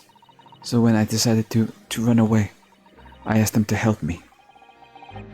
We all agreed to help, everyone together. She threw away everything, her fame in the belly, Mother Russia. We wanted to help our angel. I don't believe it. So it was just for her then. You are right. We put sleeping drug in chicken last night. Yes, I remember now. I didn't notice chewing on a lump of something. I did notice chewing on a lump of something strange and bitter at one point. Duh. We could not make all drug. How you say? Dissolve. Talk about a heavy seasoning. At midnight, in the waters near Shanghai, we brought our angel on board. She was helped by Conrad on shore with a small fishing boat. While all the passengers of the SS Booyah slept soundly. Thanks to the almost magical effects of the slumber-inducing potion their evening meals had contained. So, if that's what had happened, the only people awake on the ship last night were the crew, people who disliked chicken, and the newly boarded passenger, Miss Pavlova. And that means it would have been possible for you. You who could have used the emergency stop trick to lock Kazuma's cabin door. And if she is a former worker on the ship, she would have known the problems with the doors. But how does that make sense? Surely every cabin door would have ended up locked in that case. There would have been complete chaos. Is it just on the first-class doors? Oh, I wouldn't say so. What? Ah, of course. Just like us, all the other passengers would have eaten their evening meal of chicken in their cabins. After which they would have been overwhelmed by tiredness because of the sleeping drug. Quite. And accordingly, all passengers were already in their cabins for the night. Yes. The overwhelming majority of passengers would habitually sleep with their cabin doors bolted anyway. So not one of them would have found it remarkable to find the door locked in the morning. In summary, in order to fasten the bolt of a single cabin door on the ship, the culprit brought the entire vessel to an emergency stop in the early hours of the morning.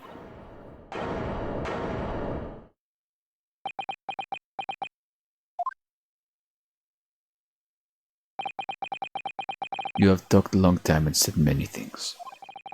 What is point? The point is what I said earlier. There was somebody else present at the scene when the victim lost his life that night. Someone who left a message in Russian on the floor in an attempt to incriminate another. Someone who tried desperately to hide the broken fragments of glass that would reveal the culprit's identity. And someone who abused the ship's emergency stop procedure in order to lock the door. All told, a busy night. I think it's actually Stroganoff who did it. I think he did it to cover for her.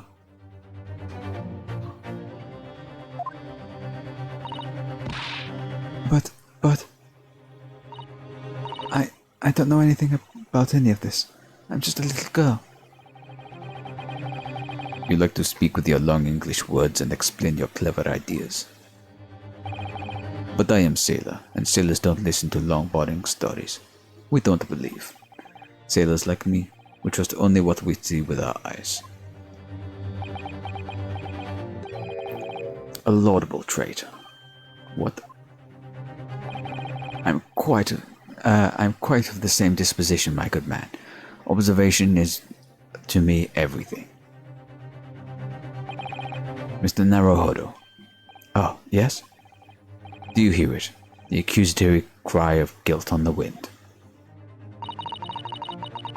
What accusatory cry of guilt? Sorry, you've lost me. Proof of involvement, man. But you can't hear such a call with your ears. No, you must hear it with your eyes, for observation is the basis of all deduction. What are you talking about? I believe the time has come. For one final logic and reasoning spectacular, to expose the truth. So, Mr. Naruhodo, your assistance, if you please. With what exactly, Mr. Sholmes? With observation, my dear fellow. Just as I said, of these two,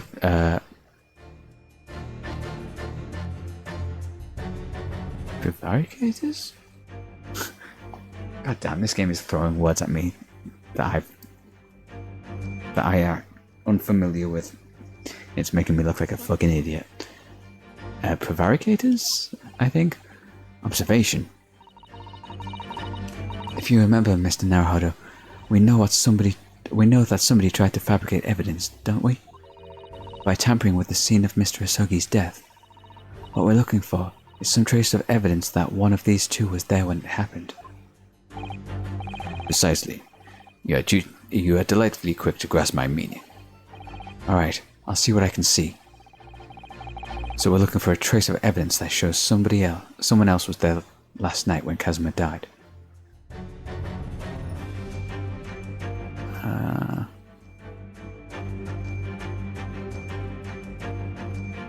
And look at his... Ah, there we go. Yes! Next day. I thought it was him. Covering for her. Seaman Stroganoff. You seem to have a quite large purple stain on the back of your white uniform there. Eh? Ah, yes, don't know where the dirt has come from. So nothing in particular comes to mind about the stain. What are you trying to say? It would appear that the significance of this stain has escaped your attention, Seaman. Allow us to make it plain.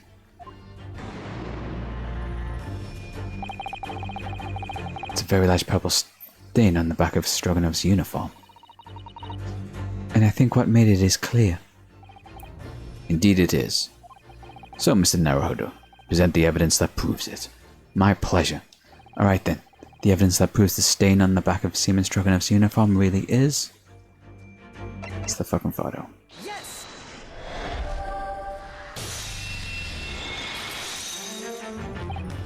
Yes, it's this photograph. And the ink it shows. That's what's caused the stain on your uniform. Ink? A rather unusual color of ink. Purple. Ugh. Ah, the penny drops, at last.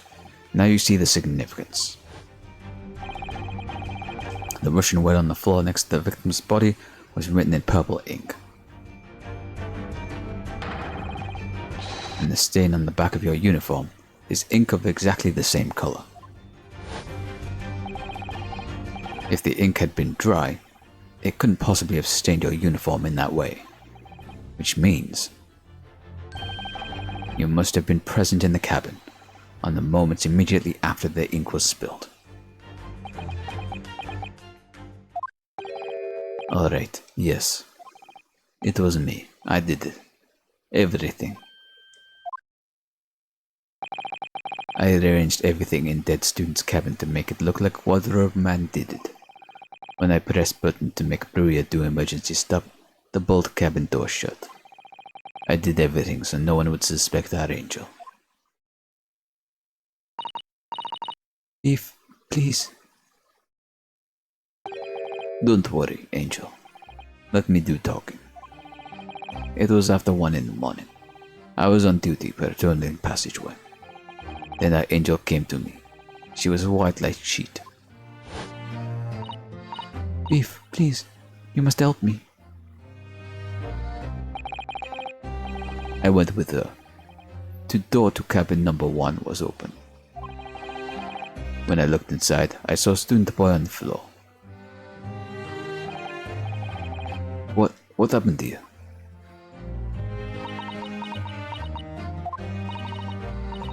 Please, don't tell anyone. My little one. My little furry friend. Everything at the top in the cabin is like Angel told you. The kitten escaped through the ventilator into Mr. Asogi's cabin. Then he tripped over it and broke his neck and fell to the floor. Yes, that is right. So after the incident when the cat ran away, Miss Pavlova... Wrong voice. So after the incident when the cat ran away, Miss Pavlova was visited... Miss Pavlova then visited the cabin next to hers. Only to find the occupant lying lifeless on the floor. She said she was worried when she heard sound of something falling on the floor. That is when she went to look. No, Angel?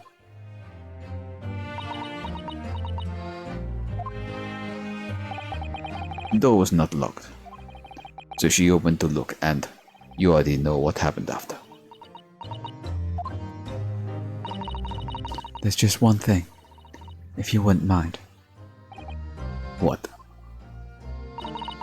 When you went to Mr. Asogi's cabin, Miss Pavlova, was he already dead? Why? I already told you. When Nina opened the door of student's cabin and looked inside, I was asking Miss Pavlova. Well, Miss Pavlova? Da. Oh. I mean, the post-mortem report says he died instantly, so yeah, he would have been. Yes, that's right, I saw him. It was dark and he was wearing black, but he was on the floor, not moving. I was scared.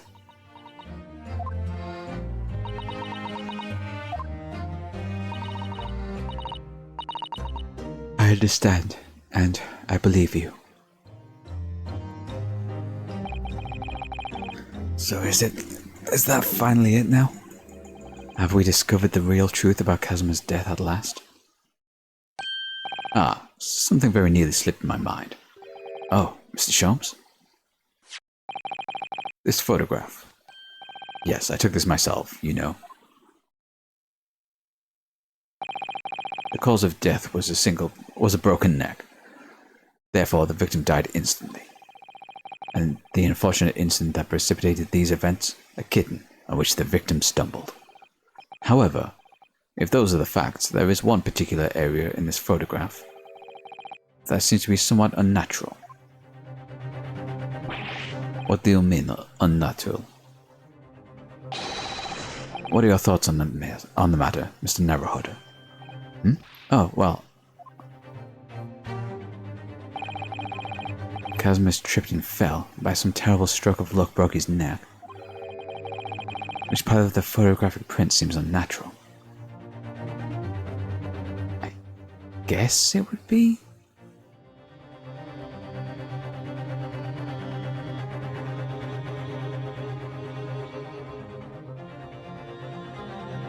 Yes! This word in Russian clearly isn't written by Kazuma. So if you're looking for something unnatural, that's the obvious point. Very true. It is certainly peculiar, but that's not what I meant by unnatural, I'm afraid. That particular crass detail was orchestrated by the culprit. I mean to identify another point. Oh, I see.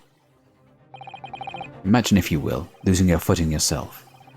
In my opinion, if you had landed as the victim appears to have done, it would have been most unnatural. I'm sure that you'll reach the same conclusion. How thoughtful you are, Mr. Sholmes. Thank you for your gentle guidance. Is it which way round he is?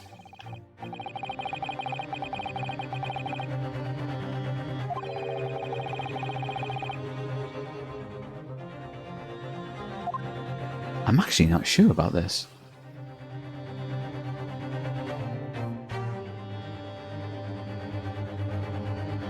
Yes! It must be here, surely. Allow me to offer you a piece of advice regarding the pursuit of detection, my dear fellow. When noting a crucial point, it can be helpful to keep your eyes open. They were open. And it can be equally helpful to use them. Sorry. I'll try that. Wait, what the fuck's he...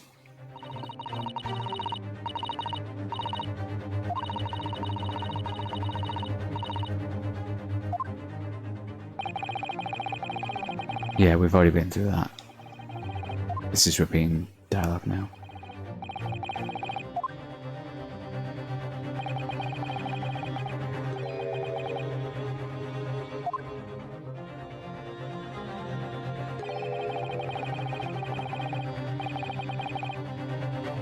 Oh, you'd put your hand out to... You would put your hand out to...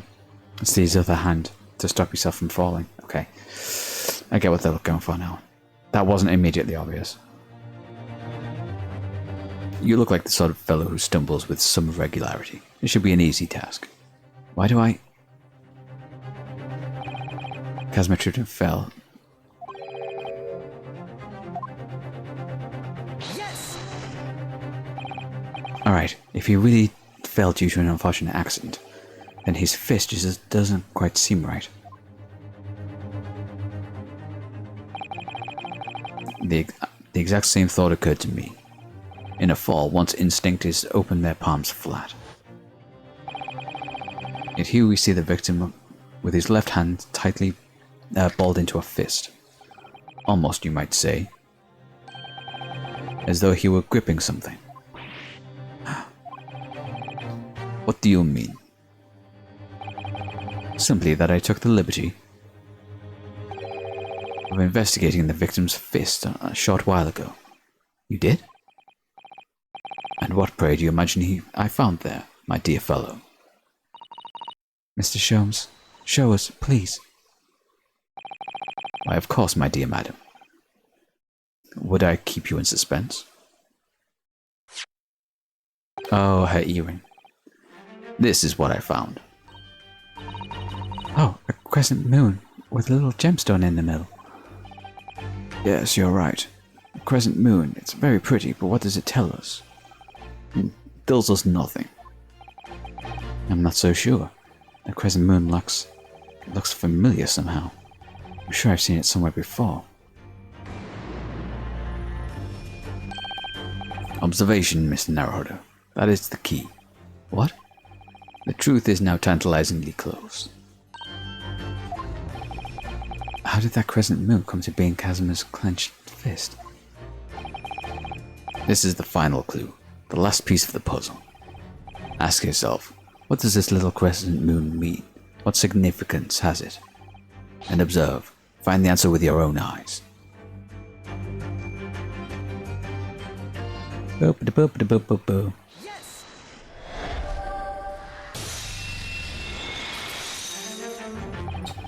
Miss Pavlova, in your ear there. You seem to have a crescent moon as well. Ah. What? And on your other ear, there seems to be a crescent moon missing. The little link holding it on must have broken, I suppose. Now, the missing crescent moon was found in the victim's clenched fist. Clearly, there was only one logical conclusion. Wouldn't you agree, Mr. Naruhodo? Yes. Miss Pavlova, Mr. Asogi must have grasped that crescent moon and pulled it from your ear. Perhaps just moments before he fell to the floor. In other words, last night, in Mr. Asogi's cabin, you witnessed the moment the victim fell with your own eyes. In fact, you were quite literally at arm's length from him. But then the question is, why did Mr. Asogi do that? Why did he pull your earring from your ear and hold it in his clenched fist during the final moments? Oh no. Angel? No one can protect you now. Please, Miss Pavlova, tell us the truth. Last night, what did you do to Kazuma? Niet.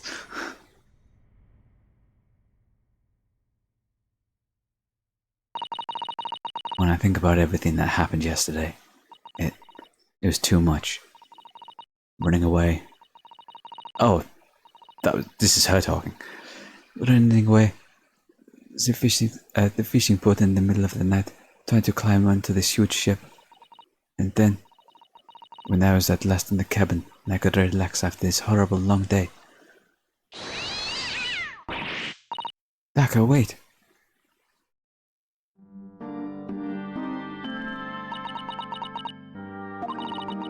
I couldn't believe it when she disappeared through the ventilator. I tried to call out for her. A little whistle. I tried waving her favorite toy. But nothing worked. Dak wouldn't have come back.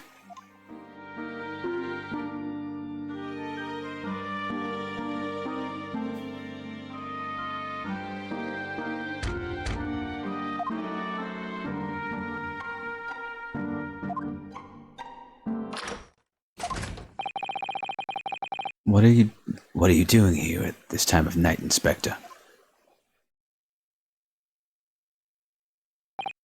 Oh, I'm sorry. I thought it was a friend of mine.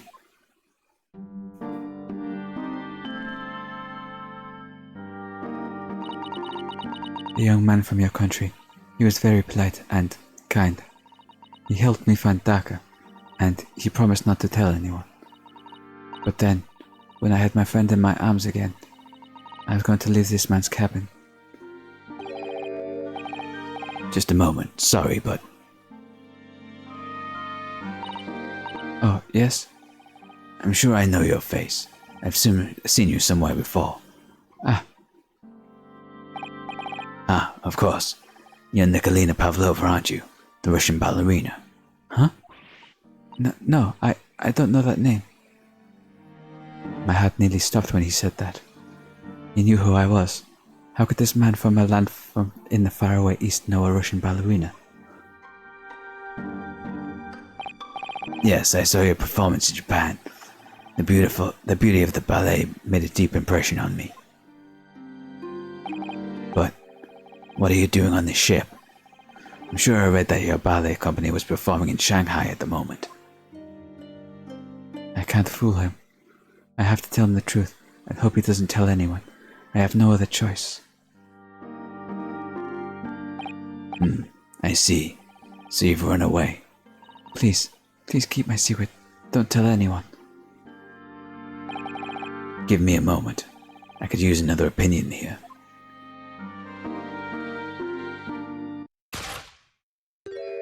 He's going to pull that cord. He's going to tell the captain. Why did I think I could trust him? Oh, she didn't know. Fuck. Then it happened. Everything at once. It was only a second, but it felt like forever. Wait, I shouted, and then Daka jumped out of my arms and down into the young man's feet. And as he turned around to look at me,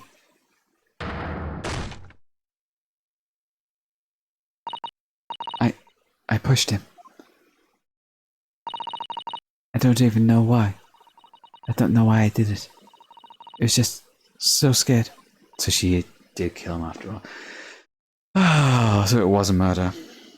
I genuinely thought it was an accident there. Damn. And I had to stop him from telling anyone about me.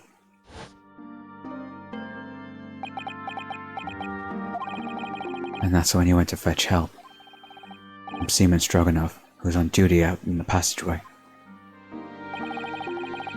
I heard Nina cry out and thud on the floor, so I ran to her. She was standing at the cabin door, shaking like a leaf. She looked at me and said, "Help me, yes. If they find out, I will be... Please, I have nowhere to go." So you decided to help. And that's when you arranged things in Kazuma's cabin to make it look like I did it. So that no one would suspect the passenger in the cabin next door. Yes. I went into the cabin and looked around, to make sure there was nothing to show Nina was there. And then I found Stowaway, in the wardrobe, still sleeping. Right. That's when he found me. So you worked out a plan, to lay the blame on Stowaway. I closed the wardrobe doors and put strange paper aside. Luckily for me, that's the only reason Sato-san started to believe me when I said I was innocent. I dragged the young man's body to a good place, used ink that was spilling to write on the floor. I wrote, so that person who found him would look inside the wardrobe and find Stowaway. And tell me, what of the glass bell? It was by my feet, so I picked it up. I see. But it was dark in the cabin. I didn't notice the other half. When Angel went back to her cabin and finished job, and I finished job, I pressed the emergency alarm button in the passageway. Yes. Accordingly, the SS Brewery did indeed come to an emergency halt a little after 2 a.m. Thus enticing the bolt on the cabin door to slide shut, creating the locked room mystery.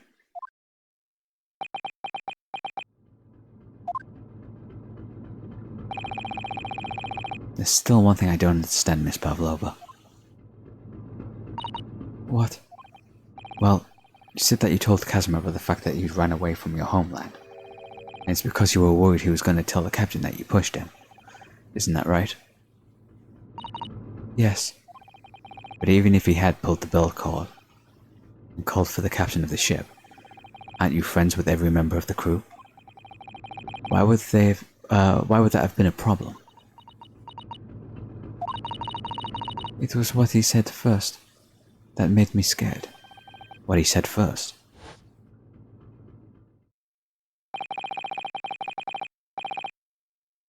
What are you doing here at this time of night, Inspector? Oh, I'm sorry. I thought it was a friend of mine.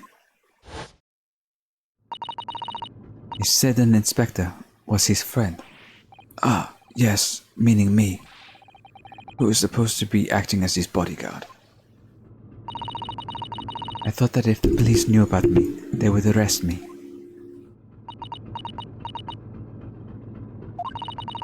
So before he could pull the bell cord, May I stop you a moment, please, Miss Pavlova?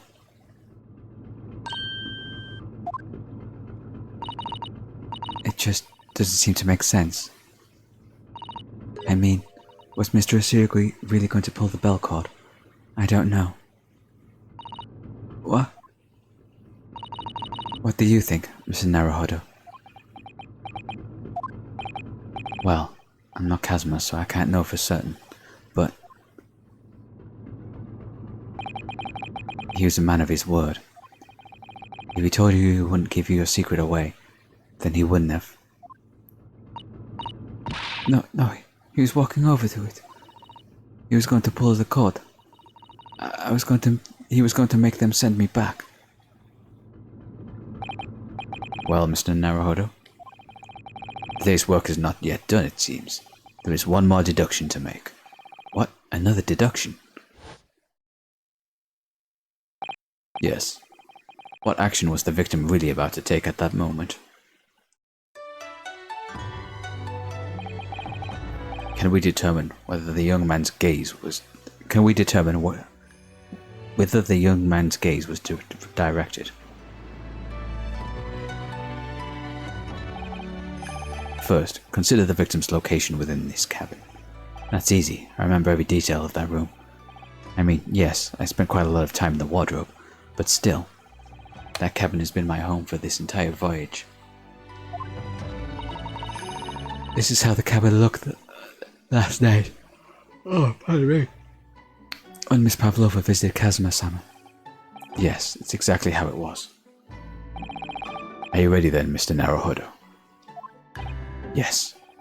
If there's one thing I've learned today, it's that a simple gaze can reveal all manner of truths. Not only that, in order to draw the right conclusion, you can't afford to be out by even a little bit when you're following the gaze to where it lands.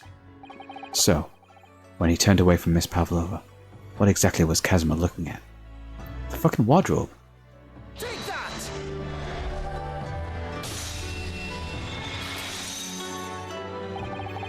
Considering everything that had happened last night, certainly, it may have looked as though Kazuma was going to reach for the bell cord. Yes, however, what is directly besides the bell cord? The wardrobe. The wardrobe? And more importantly, what was inside the wardrobe?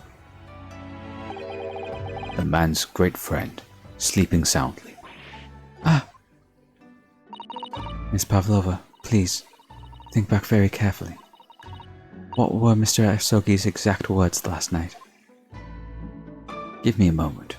I could use another opinion here. Another opinion? Yes, but not from a member of the crew. No, Mr. Asogi intended to consult his close friend in the matter. To see if, between them, they may be able to help in some way, no doubt.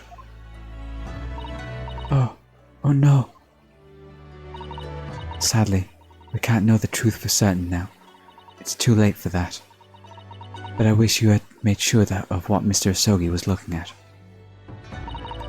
Things may have ended very differently, if you had.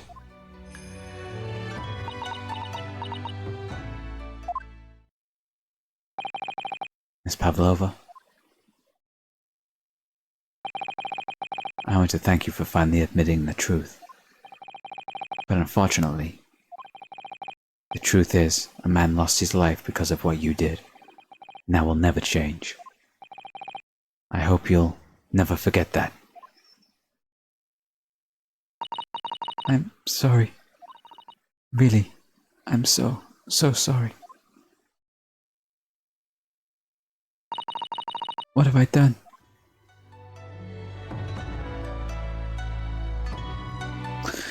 Fuck. All over a misunderstanding. That sucks. And so at long last, the mystery surrounding the tragic accident on the SS Bruvia is finally laid to rest.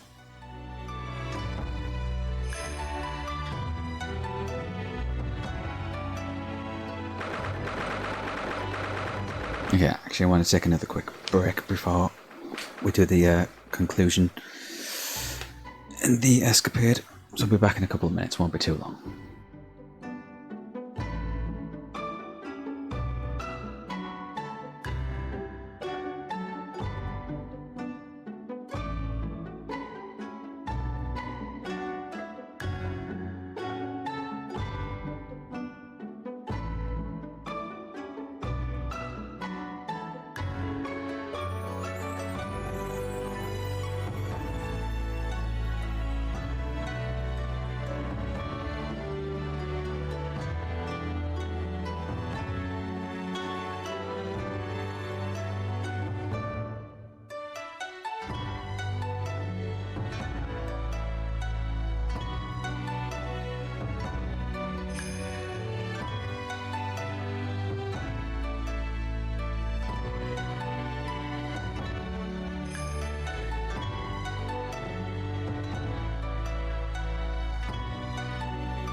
Right, we are back.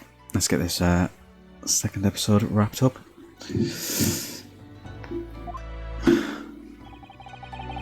What will happen to Miss Pavlova now then? Once we reach Great Britain, she'll be handed over to the British police at Scotland Yard. What about the fact that she ran away from Russia? Won't the Russians try to repatriate her? Apparently, the English detective can speak to the immigration office and sort all that out. Mr. Sholmes can do that? So she won't be going back to Russia then? No, I don't think so. Even if she wanted to return in the future, I doubt she would be able to. She ran away, and now she's in exile for life. I see. I'm sorry. Seaman Stroganoff? I wanted to help our angel, no matter what. But I didn't think about you, about how you lost a good friend. I will go with Nina. I will give myself to British police. That's kind of you. In the meantime, thank you for letting me go free again.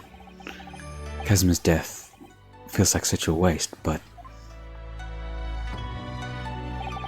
well, do what you can for Miss Pavlova, won't you? Da. Well, I'm afraid you'll need to pack now. We're due to arrive in Hong Kong tomorrow. As much as it pains me, I'm going to have to hand you over to the council to arrange your passage back to Japan. Yes, I did stow away after all. Couldn't really expect any different. So, you should get back to your cabin now.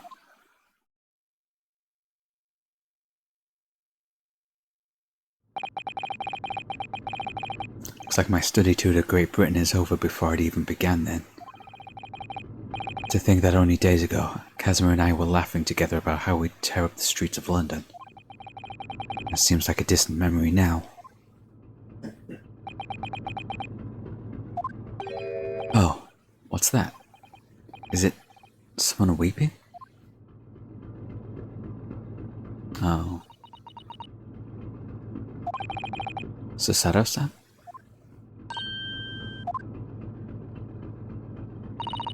Naruhodo-san. I didn't know that you had returned. Oh, well, I hadn't been back long. Inspector Hosonaga just told me I should pack. You know, ready to leave the ship tomorrow and all that.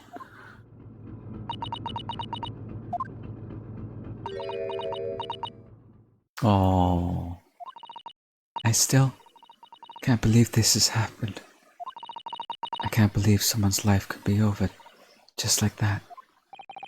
Susato-san.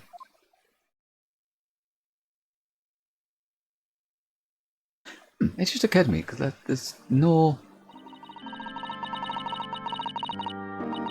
Because she's not a spirit medium like Maya was. Is there just not going to be any supernatural stuff in this one then? That just occurred to me. I never even thought. I guess not. Maybe, we'll see. He had such grand ideas for this visit to Great Britain. So many dreams. And now they've been cruelly taken away. Just as he has. I thought I could never forgive the person responsible. But now we know the truth. It was just an accident. Just a silly series of mishaps. It's too much, Naruhodo-san. It's just too much. Yes, I know.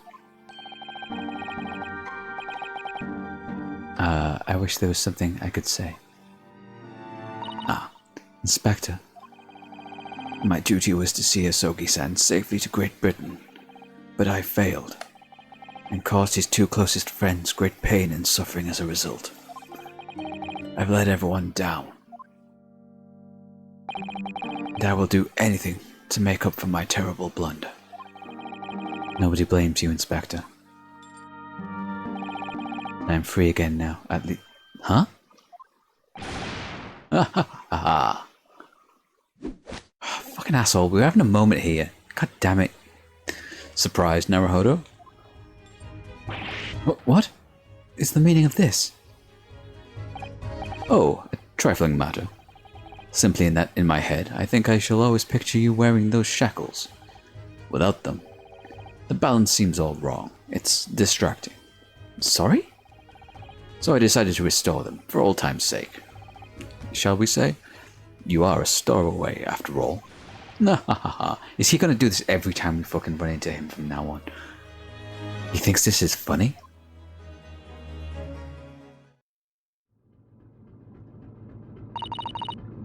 Mr. Sholmes. We do appreciate all your assistance. I'd like to thank you from the bottom of my heart. Not at all, not at all. And though it seems a little late, may I offer some sincere condolences. The loss of your companion is truly heartrending. I hope that you will be able to fulfill some of his aspirations in his honor.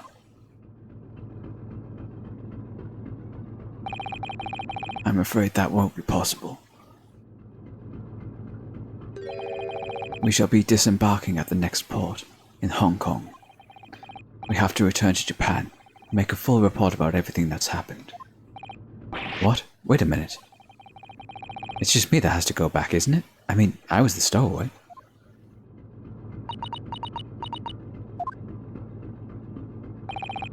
The terms of this study tour were negotiated by the Department of Justice in both Great Britain and Japan.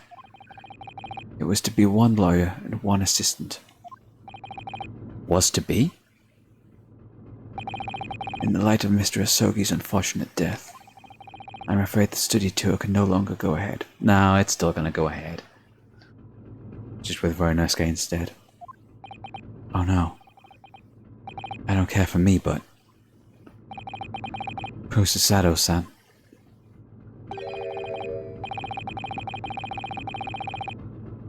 My dear fellows, I assume this is going to be shallow. The majority of the problems have an extremely simple solution, you know.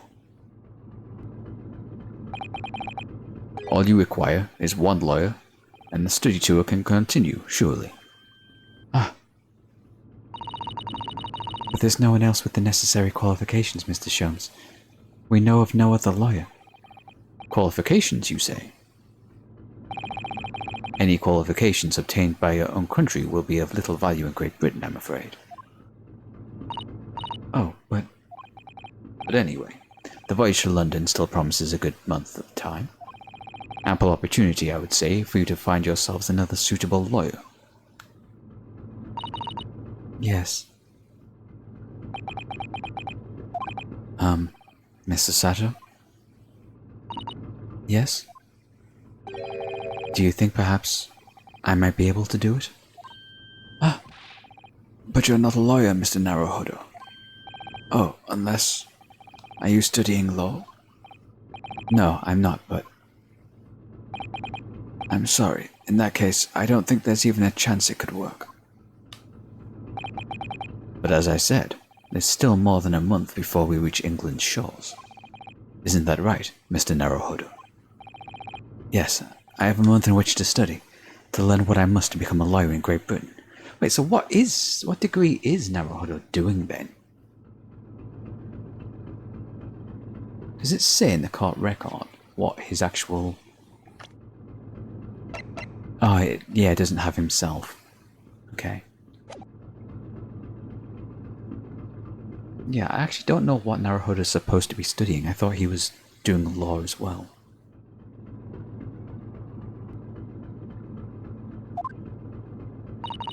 Mr. Naruhodo? That's ridiculous. Are you seriously suggesting anybody could learn all that in just... Are you suggesting anybody could learn all of that in just 40 days? There's only one way to find out. I would work my fingers to the bones, Inspector, every single day. Will you let me try? And if, by the time we reach Great Britain, I haven't learned enough to be recognized as a lawyer, I'll take whatever punishment is deemed appropriate. But why put yourself in such a difficult position? For Kazuma. He said that there was something he had to do in Great Britain, and that he would sacrifice anything to make it happen. He was passionate about it. I can't let all that passion come to nothing. And anyway, it's for my own benefit too.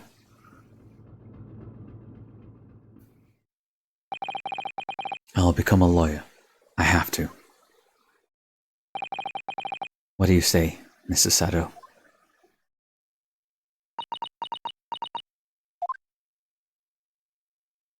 Oh, she smiled. She finally smiled. I think it's a wonderful idea. Thank you. So, what is our bespectable oh my god. So what does our bespeckled inspector friend say? Are you serious? 1 lawyer and 1 assistant. The numbers are indisputable. No. It's madness. Yet fascinating, wouldn't you agree? Fascinating. Duty and rules are the same dull routine of existence that we all abhor. Give us interest. Give us fascination. Speak for yourself. Besides, qualifications are no measure of a man. What matters is his character, no? And you've witnessed ample evidence of this man's exemplary character today with your own eyes. From the early hours of this morning until this very moment now.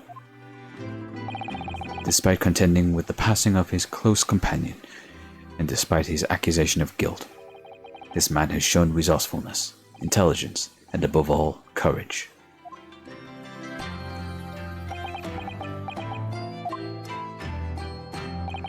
Very well.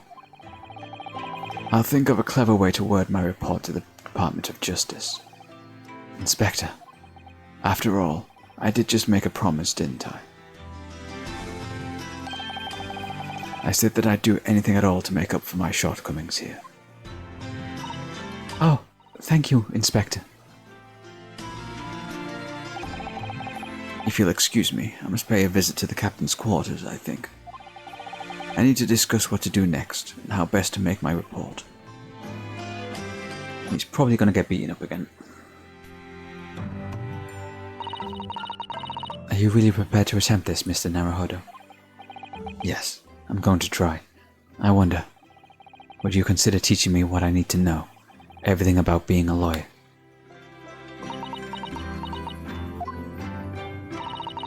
I would be delighted to help you. I am a judicial assistant after all.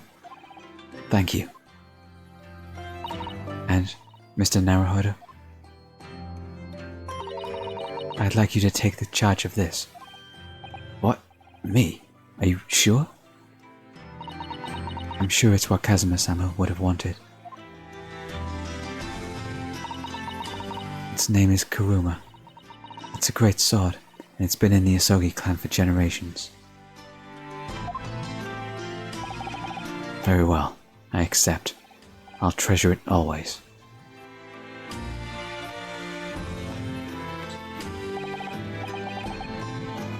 So then, Mr. Sato. It seems we'll be working together for some time to come yet.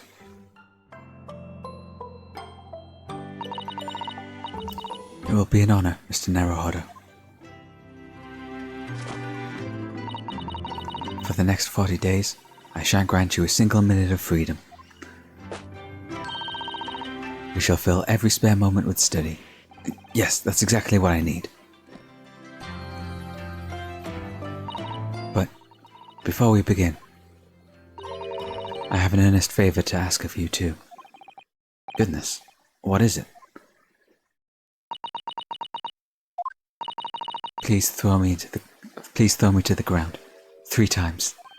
What? I should never have doubted you. You were Kazuma-sama's closest friend. Of course you would never have done anything to hurt him. That should have been obvious to me from the start. But I allowed suspicion to get the better of me. And no matter how upset I was feeling, it was completely unforgivable behavior. No, No, you were in shock.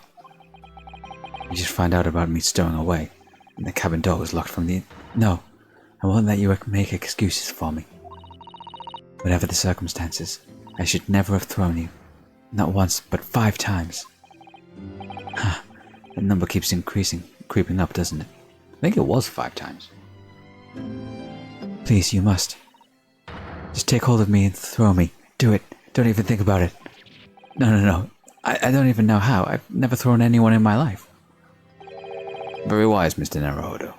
It isn't a skill one requires without considerable training. Oh, Mr. Sholmes. I observed your throwing technique several times with great interest. I confess I was most impressed. When did he see that? I presume that would be a form of Japanese wrestling. Oh, well, in a way, it's not wrestling, but my own interpretation of ancient jiu-jitsu technique. Apparently it's called the Susato Apparently it's called the Susato takedown. It leaves your head swimming, believe me. How beguiling. I'm a practitioner of combative arts myself. I am a somewhat accomplished boxer. There he goes, dancing around again. I wonder if there'd be so kind as to instruct me on the technique of your arresting throw.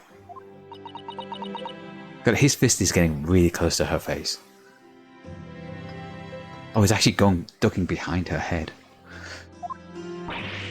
Yes, I'd be honored. Then let us not dally. Demonstrate, my dear madam. Oh, of course.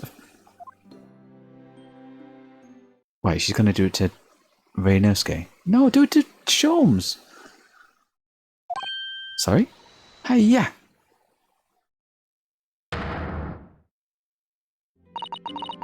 As you can see, you throw from the abdomen. Ah, yes.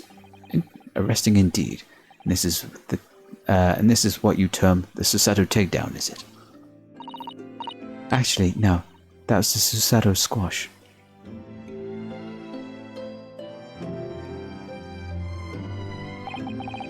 My groggy state of consciousness.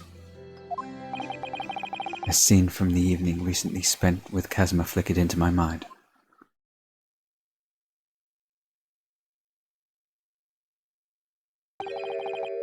Karuma? That's right. It's a prized sword that's been passed down through generations of the Asogi clan. Can't believe you managed to get permission to bring it with you. I mean, taking a katana on a study tour is more than a little irregular, surely.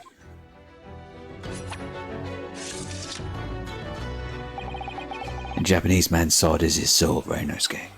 I can't be parted from my katana. Karuma guides me. I truly believe that. So its name compels its wielder to slice evil in two. Not that you would need much compelling. On that subject, there's something very important that I have to do in Great Britain. And I'll sacrifice anything to make it happen. I'd appreciate you seeing it through with me. Of course, I will. Whatever it is, I'll see it through to the end with you. I knew you wouldn't let me down. That important thing he had to do. I still don't know what that was.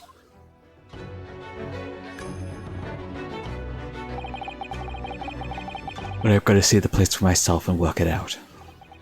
In Great Britain's capital, London.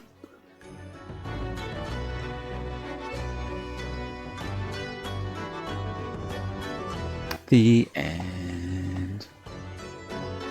That was interesting.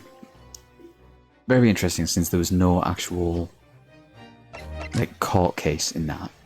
I guess that was like the introduction of like the fixing Sholmes' deductions.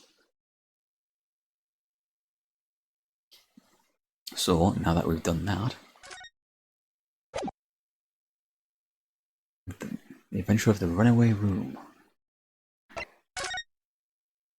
we will be going to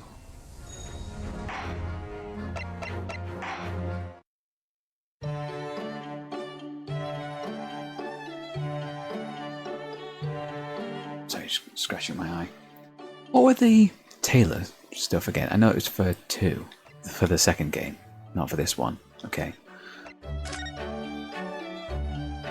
It's a massive change of style for her. And then, okay. Curious, just curious. Oh, of interest. Let's see if there's any stuff that I may have missed. Completion of all escapade adventures. Play the game in all available outfits. Okay, that'll be something to do when we hit the second game's cases. Having dug around to find every argument about shovels and spades. What? Having wrung your hands through every debate about ladders and step ladders. Having read every new idea on Iris's blackboard. Don't know who she is yet. Examined the bed in episode 2 of... Huh. Examine the bed.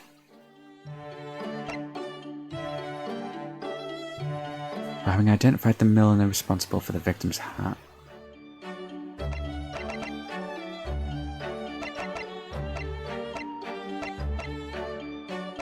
Oh, so I've missed a trophy there. Okay. I'll go back and get that off camera.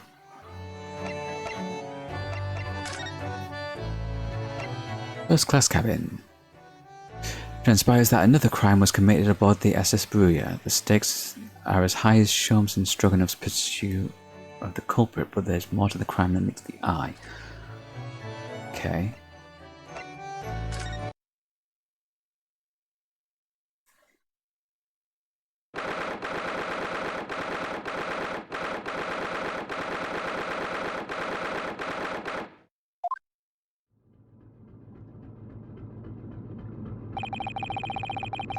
It's almost 2 weeks now since we left Japan. I can't believe how quickly time has gone. So, our next port of call will be Shanghai.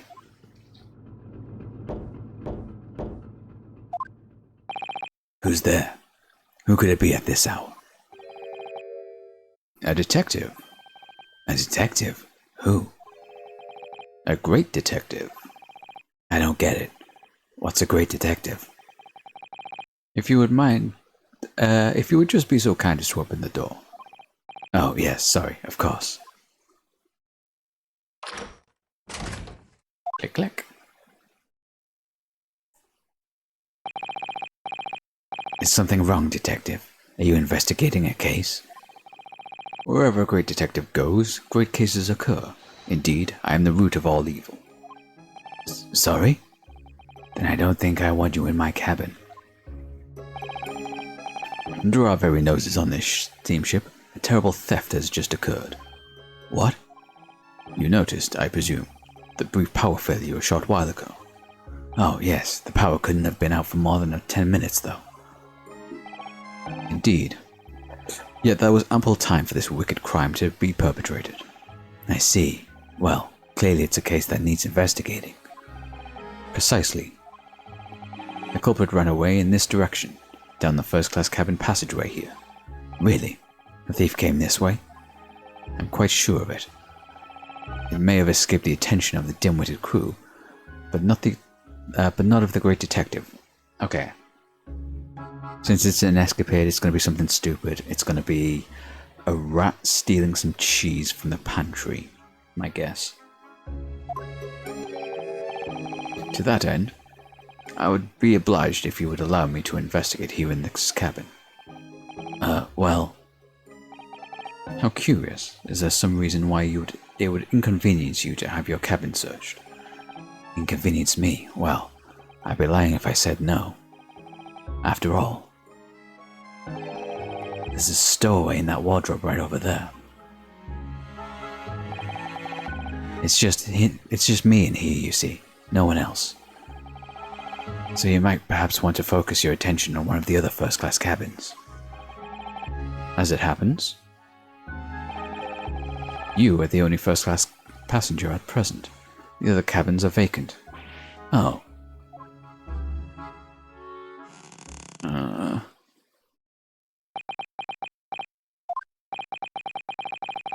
Did that rather tragic rumbling of the stomach arise from within you, my good fellow?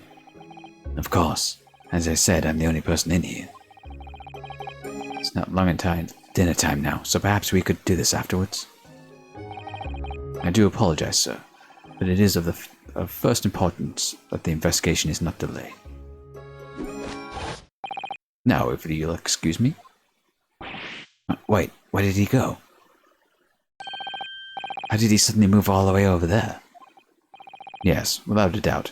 If the culprit were hiding in this cabin, it would have to be inside this wardrobe. I shall need to examine this wardrobe thoroughly. I presume you have no objection? I'm sorry, but I'm gonna have to decline. Really, you won't find any... Achoo, achoo.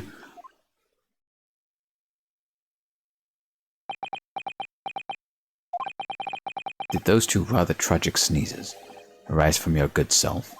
Of course they did. As I said, I'm the only person here. You have a curious knack for talking while sneezing, then. Twice, no less. This is going to be a tough one to argue. I was watching you quite intently, sir, and I assure you I saw no signs of a sneeze. Couldn't very nice guy have held his nose?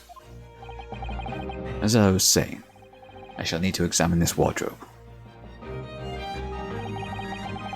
We're at it now then. The game's up.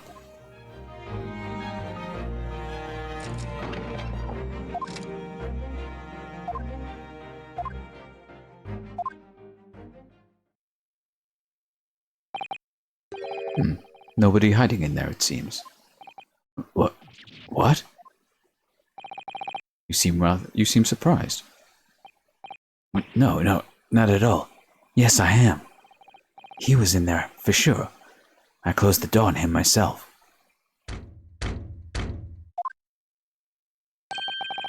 More visitors? Who's this now?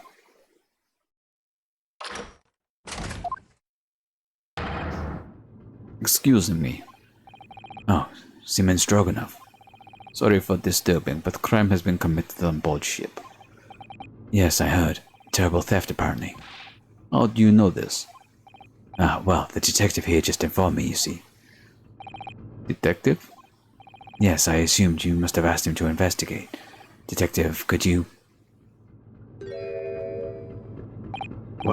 Where did he go?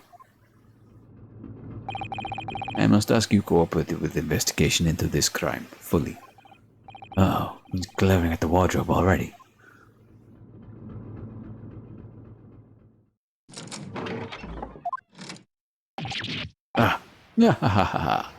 Well done, you found me.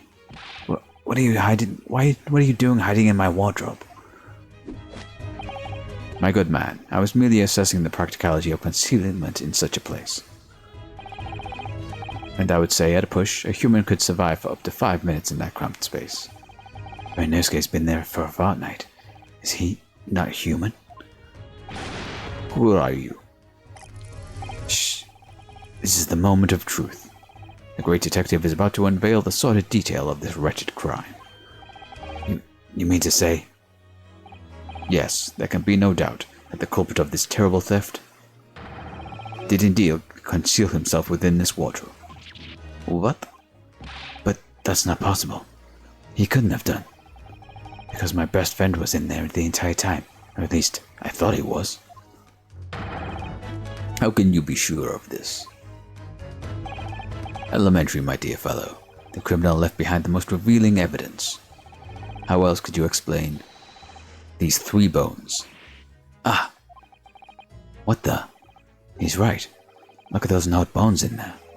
And 3 of them. The criminal has escaped this time, but I will find him and crush him. Could I ask you something, detective? Why, yes, of course. I'm always delighted to answer an inquiring mind. In this terrible theft, what exactly was stolen? Aha, what else? But some steaks from the rib bone. What? Did you just say steaks on the rib bone? For this evening's dinner, 3 rib steaks were stolen from ship's kitchen only a short time ago. There was malfunction with generator and ship was without lights for 10 minutes. Chef who saw criminal said he ran away down first-class passageway. And now I am on his deal. I'm afraid to say, my dear fellow, that your man is no longer in this cabin. But how? Through the cabin door, no less. Having devoured his haul in this wardrobe, the culprit discarded the bones and concealed himself behind the cabin door as you came inside. And then, when the attention was turned to the wardrobe, he seized his chance to escape through the open door. What? Make haste, my good man, after the culprit. I shall follow presently. Something troubles you, sir?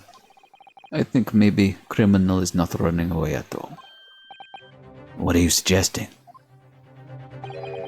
Now I know where dog is buried, Mr. Asogi. Me? Da. When I think you are culprit, everything is falling in place. The criminal that disappears in first-class passageway, the bones in the wardrobe. All clues are pointing their fingers at you. Don't be ridiculous. I would never.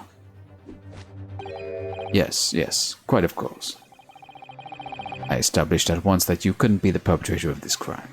You did? Why? How are you so sure? My dear fellow, there are but two things in this world on which one can rely with total certainty. What two things? First is a word of a great detective, and the second is the tragic rumbling of an empty belly. Ah, not again. When I first entered this cabin, there did arise from this gentleman a belly rumbling so audaciously tragic that it confirmed beyond all doubt that the man had not eaten a single rib steak in some time, let alone 3. Why did I have to suffer this humiliation when I've done nothing wrong? Curses, I will catch this thief. He cannot have gone far. Indeed, assuming he decided against a post-meal constitutional swim. Well, if you'll excuse me now, my apologies for upsetting your evening. Detective, one moment, please. Yes? That was a most remarkable deduction. Perhaps you'd been kind enough to tell me your name. Ah, it's quite slipped my mind. You've been talking with the one and only Sholmes. I see. Well, I'm Kazuma Asogi. I'm a student on my way to Great Britain. Pleased to make your acquaintance, Mr. Asogi. Oh, and before I forget. Yes? I feel I should warn you. Live cargo is strictly forbidden on this vessel. So you would do well to conceal the stowaway currently lying low under your bed as carefully as possible. Oh, under the bed. I bid you farewell then, Mr. Asogi.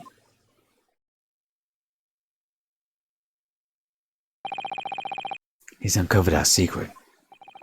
I suppose I should have expected nothing less of a great detective.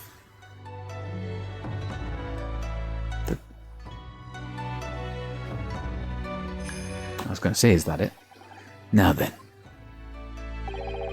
When did you move under the bed? I thought we'd had it when he opened the wardrobe door.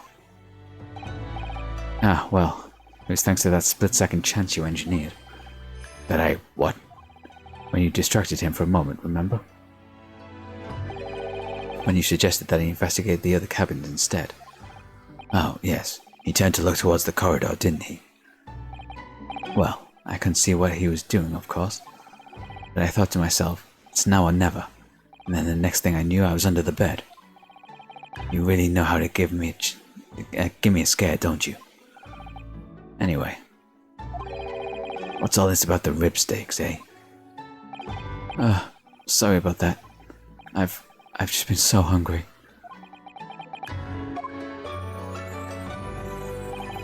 Ever since we left Japan, stuck in that tiny wardrobe. Well, you should know. You've been splitting all your meals with me. You must be starving too, surely. Right on cue. there was that power cut right before, wasn't there? About 10 minutes?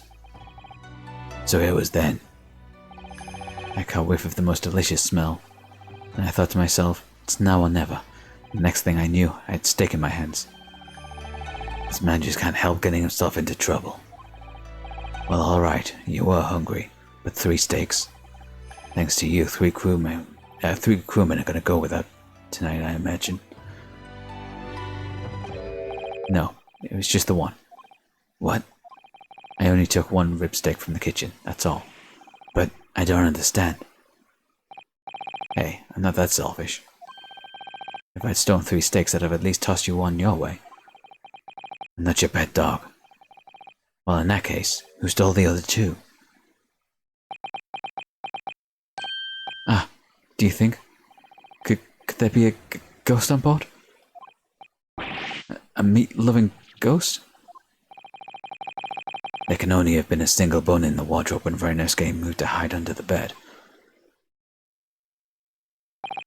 Which means that the other 2 bones can only have been put there by one very flesh and blood person.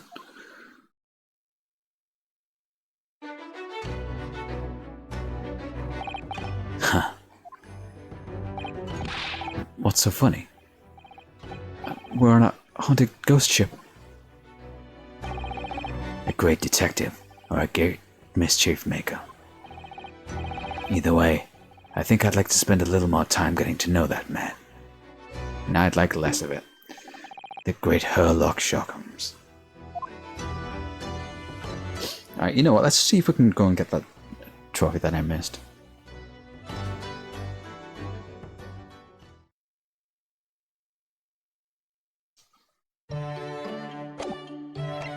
Accolades, let's have a look. Having examined the bed in episode 2, okay.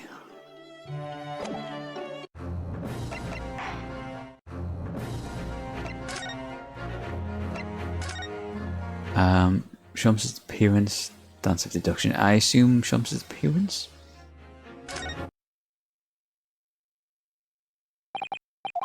Okay, yeah, we can fast forward through this, so.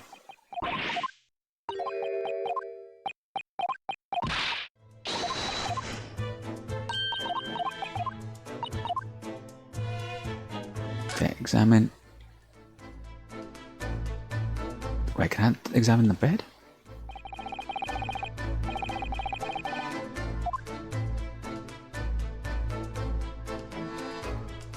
Huh, okay.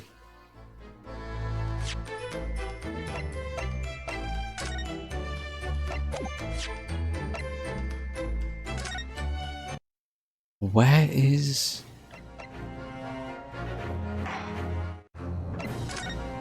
Does it have to be right at the start, maybe?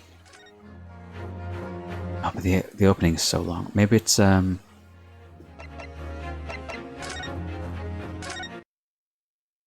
the bed in What's-Her-Face's room.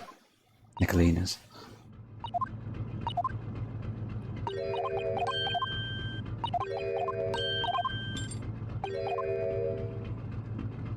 Alright, let's see.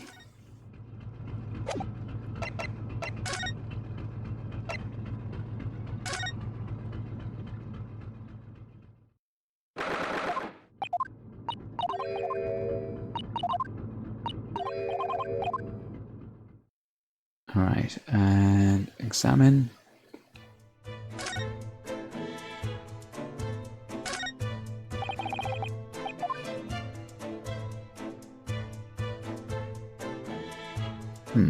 I actually don't know. Let's have a look. Be easier just to look this up.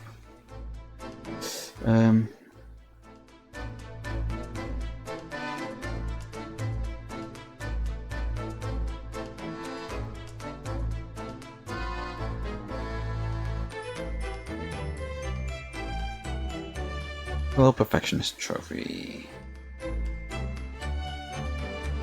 Let's have a look.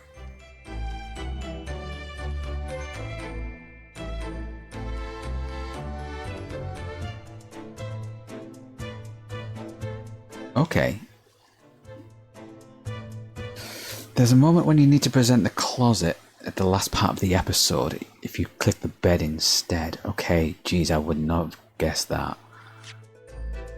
So if we go back to title, don't save. Would that be under the conclusion, or would that be under the...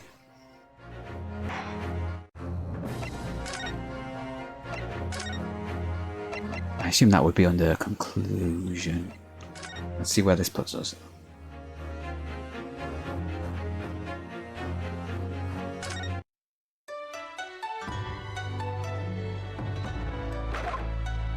Yeah, we skip through all of this.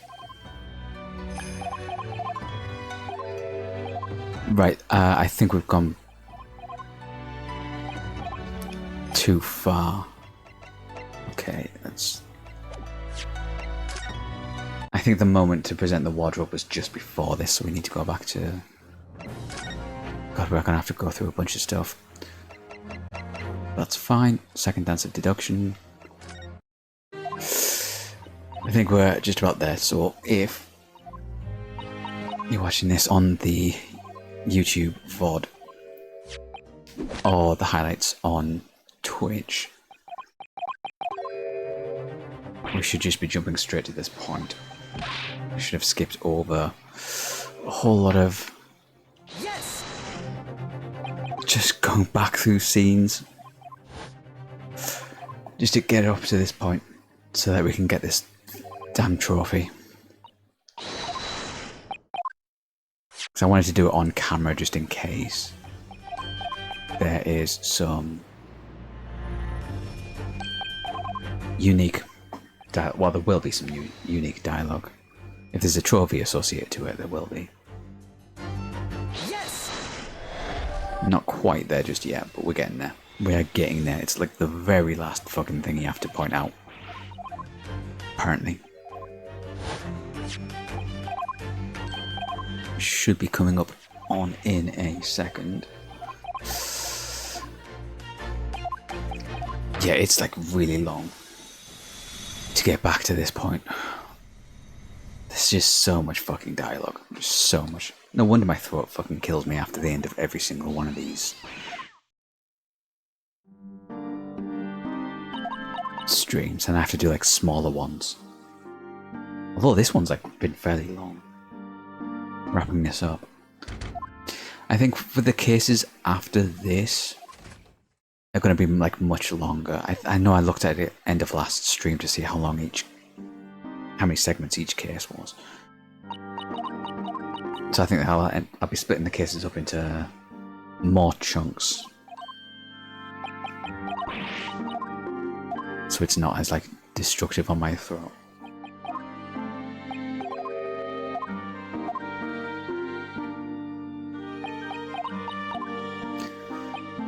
Oh, we're almost there. Right, yes, this is where she's talking about. She thinks he was going for the cord.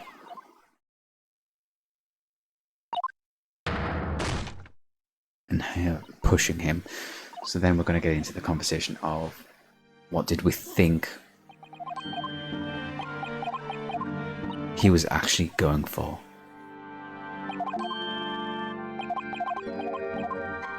Almost there. We're almost there.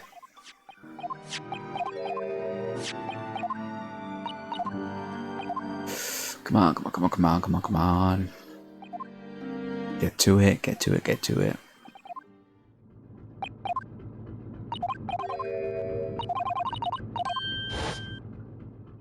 Right, this is her saying that she thought he was going to call for the inspector.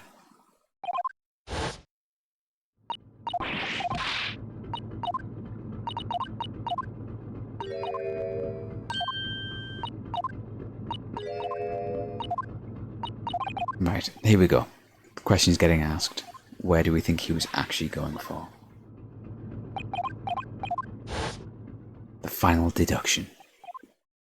We're going to absolutely beans it for a trophy.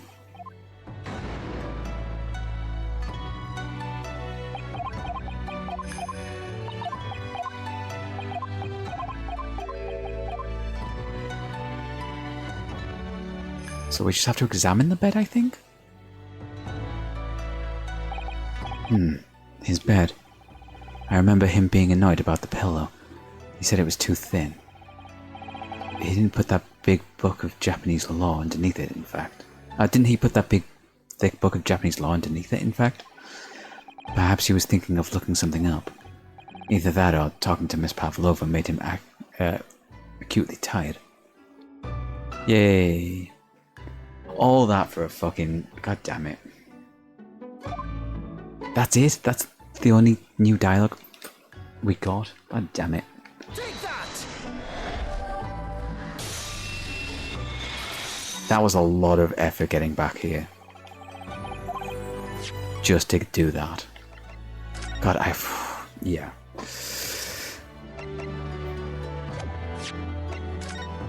I haven't saved game, return the title screen. Okay. If I load game, great. Still at the start. Chapter 1. Of episode 3, sorry. There we go. Got the trophy. Okay. Identified the milliner responsible for the victim's hat. Okay. Examined the violin before talking with Iris.